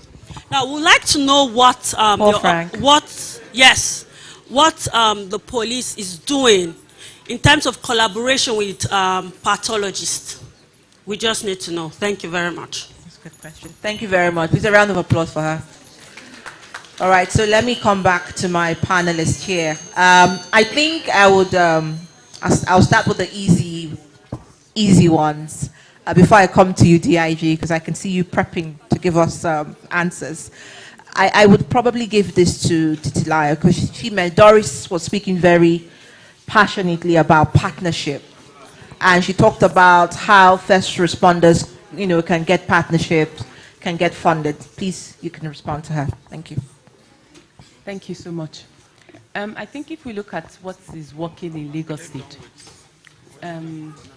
we have civil society, non-governmental organizations doing different things. There are some that they stick to creating awareness. They heighten awareness, engage the communities, and that's amazing because they help us to break the culture of silence and then shift such, when cases are reported, shift to government or NGOs that provide services. Then we have civil society NGOs that provide services. I talked about Mirabel, Warif, Checheyara, Project Alert.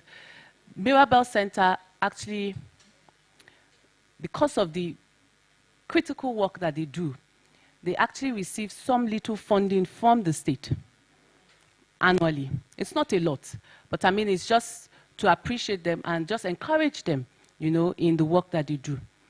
But for me, maybe because I'm government, I work for government, I feel that we should all know our strengths and we should not take on more than we can handle. The moment when a civil society organization is burning out, I think perhaps you should refer. You should create awareness, and there's nothing wrong in just creating awareness. I know that we tend to move, we want to issue data, rescue 2,000 people, and I know that that's where the donor funding is going to, services. But if you do not have the capacity to provide services, refer to organizations that have that capacity. Refer to NGOs, refer to government. I mean, what is the government doing? Right? I feel it's an abnormally where civil society is the key service provider in a state. I do not think it's appropriate. There's a role for government. Government must be alive to its responsibility. Civil society comes to assist, to support. So where you have government taking the back seat, I don't think that's the right way to go. So to avoid burnout, I would advise and recommend that don't go beyond your means. If what you can do is create awareness, do it and do it well. If you don't have the capacity to provide services, refer to organizations, either your sister CSOs or government, and put pressure on the government to do what it's supposed to do. Thank you very much. That was very keen. All right, so DIG, I come to you succinctly. All right, first question being mechanism for witness protection, perhaps also for whistleblowers. And also the next question would be, how can the police get more training towards SGBV response mechanism? And of course, a young lady there talked about pathologists and engaging their work. So you may want to start from whatever order that you prefer. All the best. I want to start with the comment of the First Lady of Ogun State. She juxtaposed the disruptive practices of families of victims of GBV with sometimes the disruptive tendencies of the police themselves. And I think I should be frank enough here to admit that indeed in an amount not too much, we have also police officers who have been disruptive. We've found police officers in the past who compromise investigations of sexual offenses by collaborating with the violators of the rights of the people. But what we've done over time is to identify this kind of officers, punish them, and take them off those very sensitive bits. And I also want to say here, with every sense of responsibility, that that number has continually shrinked. They are shrinking because we are having better hands managing these cases. The establishment of these specialized desks that are dealing with investigation, with the reception and investigation of these cases have helped us to produce a well of knowledge and competence in this area. So you have people who are well trained, and majority of them are female officers. So they easily identify with the victims of gender-based violence, particularly sexual offenses, because these are the bulk of the cases that we are receiving, whether they are minors or whether they are adults. And so, Your Excellency, I want to reassure you that we are doing a lot in the areas of training and retraining of our personnel. And in doing this, we are not just doing that alone. We are very open and transparent. So we are collaborating with state governments. We are collaborating with civil society groups. We are collaborating with international development partners. And we are bold and decisive in doing this. And so I can tell you that we are far, that tendencies are becoming leaner and leaner by the day. And then somebody talked about the kind of support we are giving persons who are persons living with disability. She mentioned particularly cognitively impaired persons. Well, I just told you, for instance, that we have recognized this area as an area where we have some gaps, and we are beginning to deal with that. Typically, 20 years ago at the police training institutions, nobody is talking about sign languages. Nobody is talking about supporting people with those kind of challenges. But today, with the liberalization of the rights of man, or the rights of citizens, we are beginning also to be very liberal with the kind of training that we are giving to our personnel.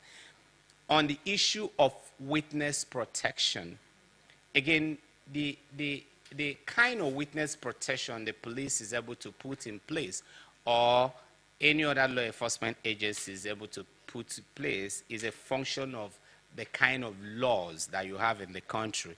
In fact, sometimes we're even ahead of the laws, because the laws on witness protection in this country are not robust enough. They are not wide enough. They are not even funded the way they should be funded, because in some other jurisdictions, in some other parts of the world, witness protection is so funded that I, as a police, if I'm a police commissioner in charge of Lagos or Ogun or FCT, I can choose to fly my endangered or highly sensitive witness. I can even relocate him temporarily to Ghana, for example. And from the Witness Protection Fund, I can buy his ticket, I can fly him to Accra, put him in an accommodation in Accra for 2-3 months until the threats against him abates. We don't have that kind of funding here, so we try to be as creative as we can in providing witness protection. But in all of this, I keep saying that if we work together, like some other person who spoke about the bulk of the people here being mothers and being women, and then trying to provide training from home. If we all work together, not just in training our boy child to respect themselves, respect the males and respect the female, but also in training our girl child to be strong, economically independent, highly educated, and strong in all parameters, we will be able to produce a generation of women that can stand on their own. If you look at every time these abuses are taking place, you always see that power quotient. If you look at even in few instances where the male has been sexually molested or abused by the female, very few instances, you find out that it is always coming from a woman in a bigger power relation. And that's why if you look at the story of Joseph in the Bible, the wife of Potiphar was a big girl in all ramifications. She was beautiful, she was great, she was the wife of the captain of the Egyptian army. She's like up there. While Joseph was just this little handsome, cute guy who was sold on slavery, who was sold into slavery, and Zaliat, as her name, okay, Pontiphil's wife just couldn't take her eyes off him. But Joseph was down there, while Pontiphil's wife was up there. And that's how it is. If Joseph was like me, Pontiphil's wife can take advantage of her, obviously. I don't think any woman can want to harass me sexually. It's not possible. I mean, I don't know what to... Hold on. Can you just is he lying? Is there no truth to it? Can you just listen? Interesting. The reason is because I'm at the position where I can literally fend for myself. So except it's a consensual thing, it's not possible, because what are you going to offer me? Except you are a goddess coming from heaven and telling me you're going to extend my lifespan to another 100 years or 200 years. So what I'm trying to say is that let's make our women to be as strong and as educated, as competent, as capable, as competitive as their men folk.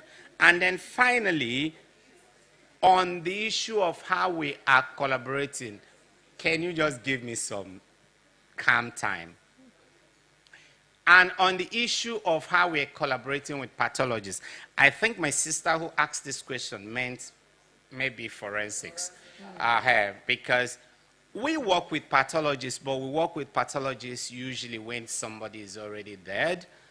So if somebody is, if the sexual assault leads to death, then certainly we have to work with the pathologist. But in most cases, we work with forensic experts, and even because we don't have sufficient number or forensic experts, medical doctors are filling that space because they are able to attend to victims, they're able to carry out first responder examination, they're able to check, they're able to talk to us about whether there was a penetration, whether they found remnants of semen in their body. And when we collate evidences from scene of crimes, we're also able to subject most of them to forensics examination. And today, we had the best DNA lab in Lagos until NSAS took consume that lab. But we are trying to set up a very small size DNA labs at the Police Detective College in Enugu and some of our other institutions. In very sensitive cases, we also pass those samples and send them abroad. But in all of this, we work with medical doctors, we work with forensics, and we work with other scientific experts, and we are making sufficient progress. Thank you. Thank you very much. Please, a round of applause for him.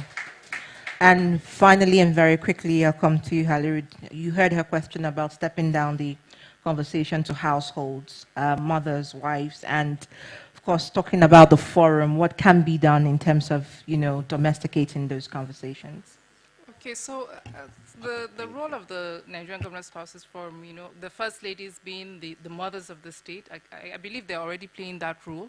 And I believe that it is also every woman's responsibility to also take care of her home front first. And I also would like to align with what the DIG just said now, that we almost take responsibility. So responsibility first from strengthening the capacities of our girls, and also talking to our boys in terms of not differentiating, not being gender biased. So whatever you're asking your boy to do, you should be able to ask your girl to do. So for instance, home chores should also be allocated to the boy. Well, basically whatever we're doing, we have to create more awareness. And that's what we're doing at the forum. We have a lot of dramas, and we have a lot of radio jingles. We're going to put more emphasis on social orientation, taking it back home, ensure that the mothers who are at the forefront of this, and who are also the ones facing these issues, are at the forefront of addressing these issues with their children first before we take it out. Thank you. Thank you very much. Please, a round of applause for my remarkable panelists here. And just to quote, Titilaya, she said, violence against women isn't cultural, it's criminal. And I think we all take that away from here today. And DIG also said, if you see something, say something, because when you are silent, it means you're complicit. Thank you so much. I want to say thank you to my panelists, Mrs. Pedro Babafemi, Commissioner for Women Affairs and Social Development, Ekiti State, who's represented Dr. Olayemi Oyebanji, First Lady, Ekiti State. Please, a round of applause for her. Hawa Haliru, CEO, Nigeria Governor Spouses Forum, has been here quite deliberate, speaking to us about all the outcomes and positive that have been doing within the forum and what they could be seeing us see them do next year. Please, a round of applause. Services, which includes shelters and counseling. And I'd also like to tell you that on the 10th of this month, the last day of the 16 days of activism, the First Lady of the State, Hajia Zleha Duko-Maretta, together with myself, would launch a robust center. This is a multi-purpose center that we have repurposed. It's a computer center which is not being used by women in Katsina State. And we have been able to repurpose this center so that it can address the needs and the yearnings of people who have been violated in the state. Part of the thing we've been able to do was to also launch, we are working to launch a toll-free line where victims can be able to call. It's going to be a 24-hour line where victims can call, and this will be an avenue for us to gather the data and to be able to respond to cases. Lastly, we've been able to look at how we can address the target beneficiaries, and we've launched a hashtag which is called Saida Cin Zarafin Jinsi a Katsina. Why we're doing this is so that it can speak to people and it can speak to our target populace. Community engagement and awareness. In Katsina, we have actively engaged in community outreach and awareness together with our ulamas, because we cannot speak to the target beneficiaries without going through the route of religion and culture. So we have consistently engaged the two most important ulama sects of Islamic preachings, and they are with us, and they are fully engaged, and they are committed to stopping this. So we're speaking to our people towards the Islamic perspective of stopping gender-based violence. Katsina State remains resolute in allocation of funds. GBV, the state, has been able to allocate some funds, but we also need support from our partners and international agencies. The launch of the Womanity Index serves as a catalyst for renewed dedication, preparing us towards a future where every woman in our state lives free from shadows of violence. In conclusion, I reaffirm Katsina State's unwavering commitment to collaborative efforts aimed at eradicating gender-based violence. May this gathering inspire renewed dedication and propel us towards a future where every woman is afforded the respect and opportunities she rightfully deserves. Thank you very much for listening.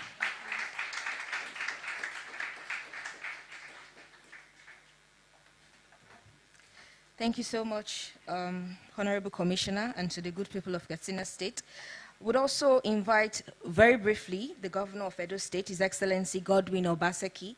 He's represented by the Commissioner for Ministry of Social Development, Gender Issues, Mrs. Christabel Omo Eku. Please, ma'am, just briefly. Thank you so much. A round of applause for her.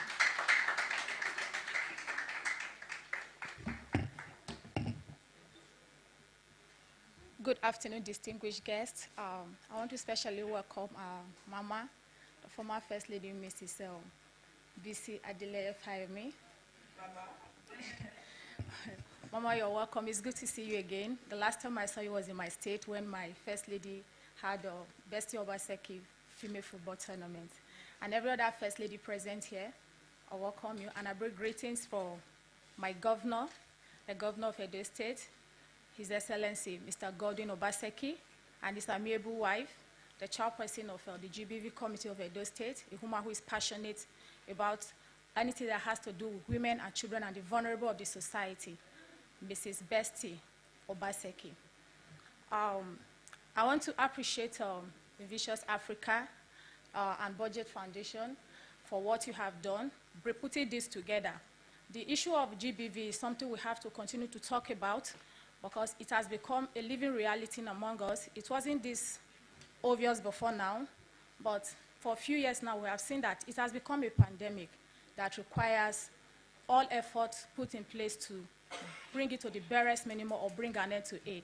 I don't want to bug you with long speeches, but I just want to reaffirm what somebody said, that education is one tool we can use to fight GBV. You ask, where's the place of family in fighting GBV issues? The perpetrators are born by women. They are children grown from home. How did they become monsters overnight that they turn perpetrators? So we have to talk to ourselves that before you talk of GBV issues, you have to, how are these children be raised? Family strengthening is key. Education is key. Let's catch them young. From the very start, that you have programs in Edo State, in our Edo Best program, where you teach children values. Let them learn to respect each other. Respect your sister. You are a male in the house. Give respect to your younger sister. Don't always show you are a man. The masculinity in them, bringing it out to suppress and dominate. When they grow with that mindset, tomorrow when they go out there, they don't have respect for any woman. So the work is in our hands. Families need to be strengthened. Education is key. Let's catch these children young. In that way, we can prevent violence when they are growing old. So we have to do all we can. It's not a job for one person. Like our panelists have said, the government alone cannot do this work. That is why we have the CBOs, we have the NGOs, and other bodies that are working in this space. Together, we must know the exact thing to do that. We need to carry this awareness, not just to when the act is done, but from the beginning, how do we prevent it? And I know that going forward, like what my governor has done in the state, that we'll put together programs that engage young generation, engage these young people, letting them know from the beginning that you need to respect people around you. You need to add value to another person's life. And I will say again, like we have just done in our 16 days of activities, that when you see something, say something. Do not just say, because I'm not a perpetrator, it's okay, I am fine, I am okay, I am disciplined. And when you see other things, I said, it's not part of me, and you shun it and go away. No.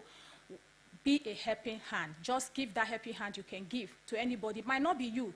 The victim might not even be you. The survivor might not even be you. But just do something to reach out and let your voice be heard and help that survivor's voice to be heard also. Thank you.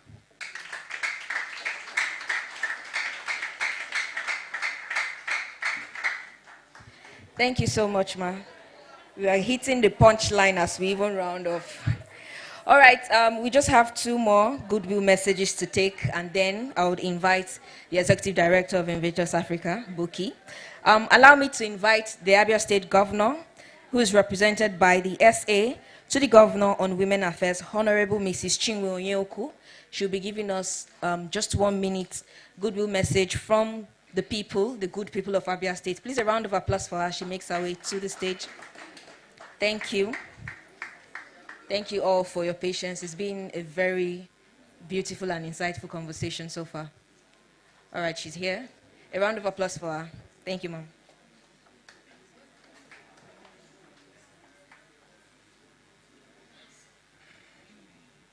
Your Excellencies,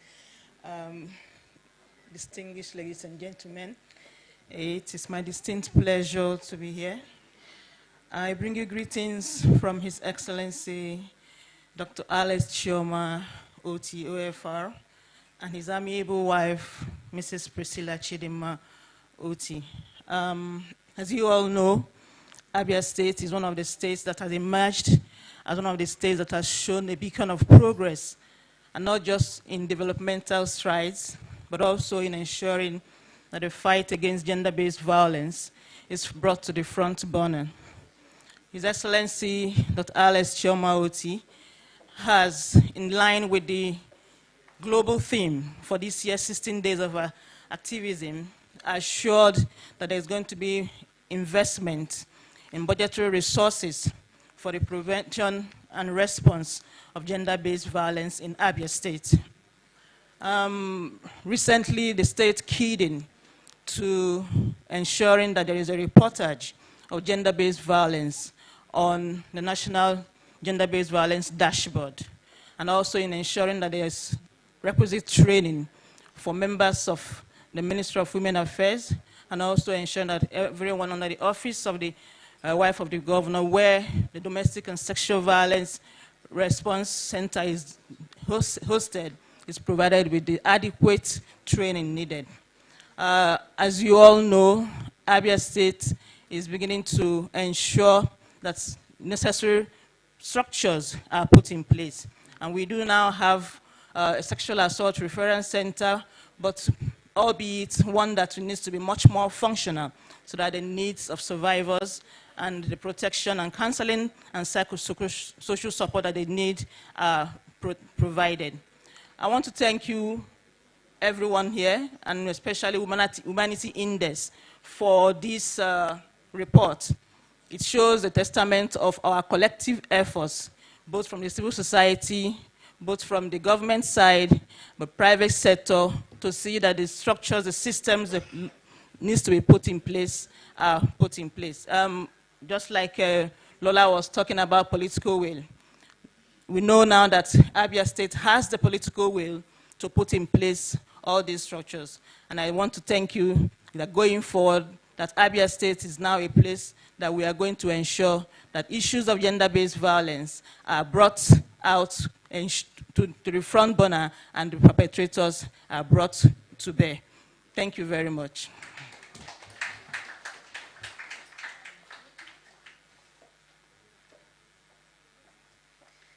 Thank you so much for the commitment and the relentless efforts. We really appreciate. Also, allow me, just pardon me, please. Just 2 more to go. I said 2 more the last time, so 2 more again. All right, His Excellency Barrister Caleb Muftang is the Governor of Plateau State, and is represented by Barrister Olivia Desiam, the Special Advisor on Gender and the Chairperson Gender and Equal Opportunities Commission. She'll be giving us the message from the people of Plateau briefly. Thank you. Your Excellencies, the Deputy Governor, our First Ladies, our mothers, Invectus, Africa, Budget,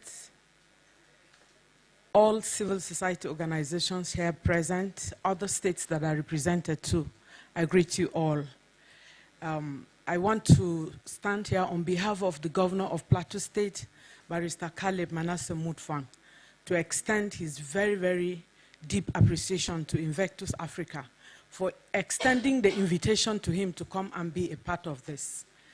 Let me also say that I'm not about to say what Plateau State is doing, because as I took a look at the report, that I'm privileged to be here to listen to the presentations and to read part of what has been given us, I see that there is a lot of work for us to do in Plateau State. I can also confirm to you that possibly because of the challenges of insecurity that we have gone through as a state, our level of vulnerability in the state is so high. And I'm not about to, placate it and to hide it under any form of cover. The issues of our vulnerability has exposed us so much that the level of trafficking in the state is beginning to really intimidate us. Issues of sexual and gender-based violence in the state is also a thing of deep concern.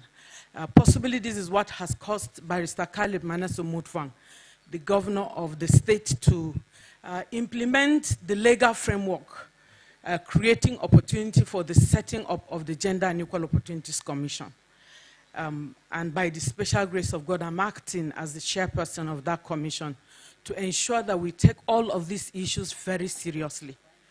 I want to also appreciate our First Lady, who is also giving us a lot of push in that regard, so that we'll begin to take a deep look at all of these issues that affect our women and girls in the state.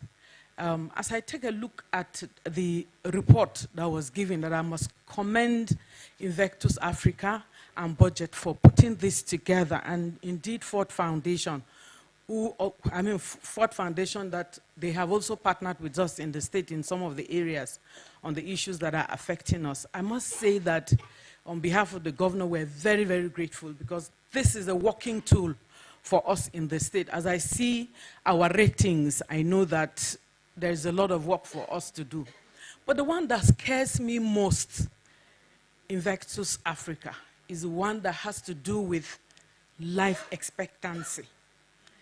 I saw that and it scared me a lot, because I took a look at virtually most of the states and I saw that the issues are really staring us in the face. It then means that some of these social welfare protection issues are already affecting our lives. In all of the states, I haven't finished looking at it. Rights Commission, represented here by Ms. Grace Pam. Ms. Grace is the Director, Women and Children, the National Human Rights Commission. Ms. Grace, yes, just thank you so much. Please, a round of applause for a very brief message, because the human rights are actually a key stakeholder in all of this thing, just the way the police force was here earlier. And we have key representative from this state. So after much deliberation, we need action, and then the human rights comes into place. Thank you, ma'am. Thank you so much. Your Excellencies, our mothers, and all other protocol duly observed. I think the protocol is a bit long, and I'm very poor with protocols. So I will go straight to the speech of the Executive Secretary of the National Human Rights Commission. He's unavoidably absent this afternoon because of some other engagements. We have our council meeting today, so he has to be there. So he asked me to represent him. The speech is quite long, so I think I may not have to go through it because of time. I know the day is fast spent. but we all know that the National Human Rights Commission is the body that has been statutorily mandated through our constitution to handle the issues of human rights in Nigeria. And so the issue of women and of course their children is it's a thematic area that is very dear to the National Human Rights Commission. That's why we have a department, the Women and Children Department, which I head at the headquarters. And so we want to say thank you to Womanity Index for what you are doing. I told my sister earlier that I'm very impressed with what they are doing, because in Nigeria we have a very bad culture of keeping statistics, you know, and so it really affects us when we're planning, because without statistics you're not able to plan very well. So I think this is a very important aspect of the fight against violence against women. And the National Human Rights Commission has been unwavering in its commitment to protection of gender-based violence. The Commission has intervened in a lot of areas, some of which are the establishment of a special gender-based violence panel across the 6 geographical zones in 2021, following the aftermath of COVID. You know, there was a rising cases of gender-based violence which was reported in a lot of NGOs reported, Ministry of Women Affairs also reported, and we also had our own. You know, after that, the Commission felt that it must have some kind of special panel across the 6 geographical areas of Nigeria to take up such issues, and we were able to do that. And then recently, the Commission organized a national dialogue to commemorate the 20th anniversary of the Maputo Protocol. We all know what the importance of the Maputo Protocol. It has very laudable provisions on the issues of gender-based violence. We also have ongoing in the Northeast a panel that is sitting on the issues of the abortions that was reported by Reuters. If you remember, there were allegations of the issues of abortion in the Northeast, where also we have a panel that is handling that already. We have so many things, but I see that my sister is already standing here. But thank you so much for having us as the National Human Rights Commission, and I wish I have heard our First Ladies and our participants, you know, speak very well and very committed on the issue of gender-based violence. So I wish us well as we go back to our state to implement what we have heard and learned here. Thank you so much.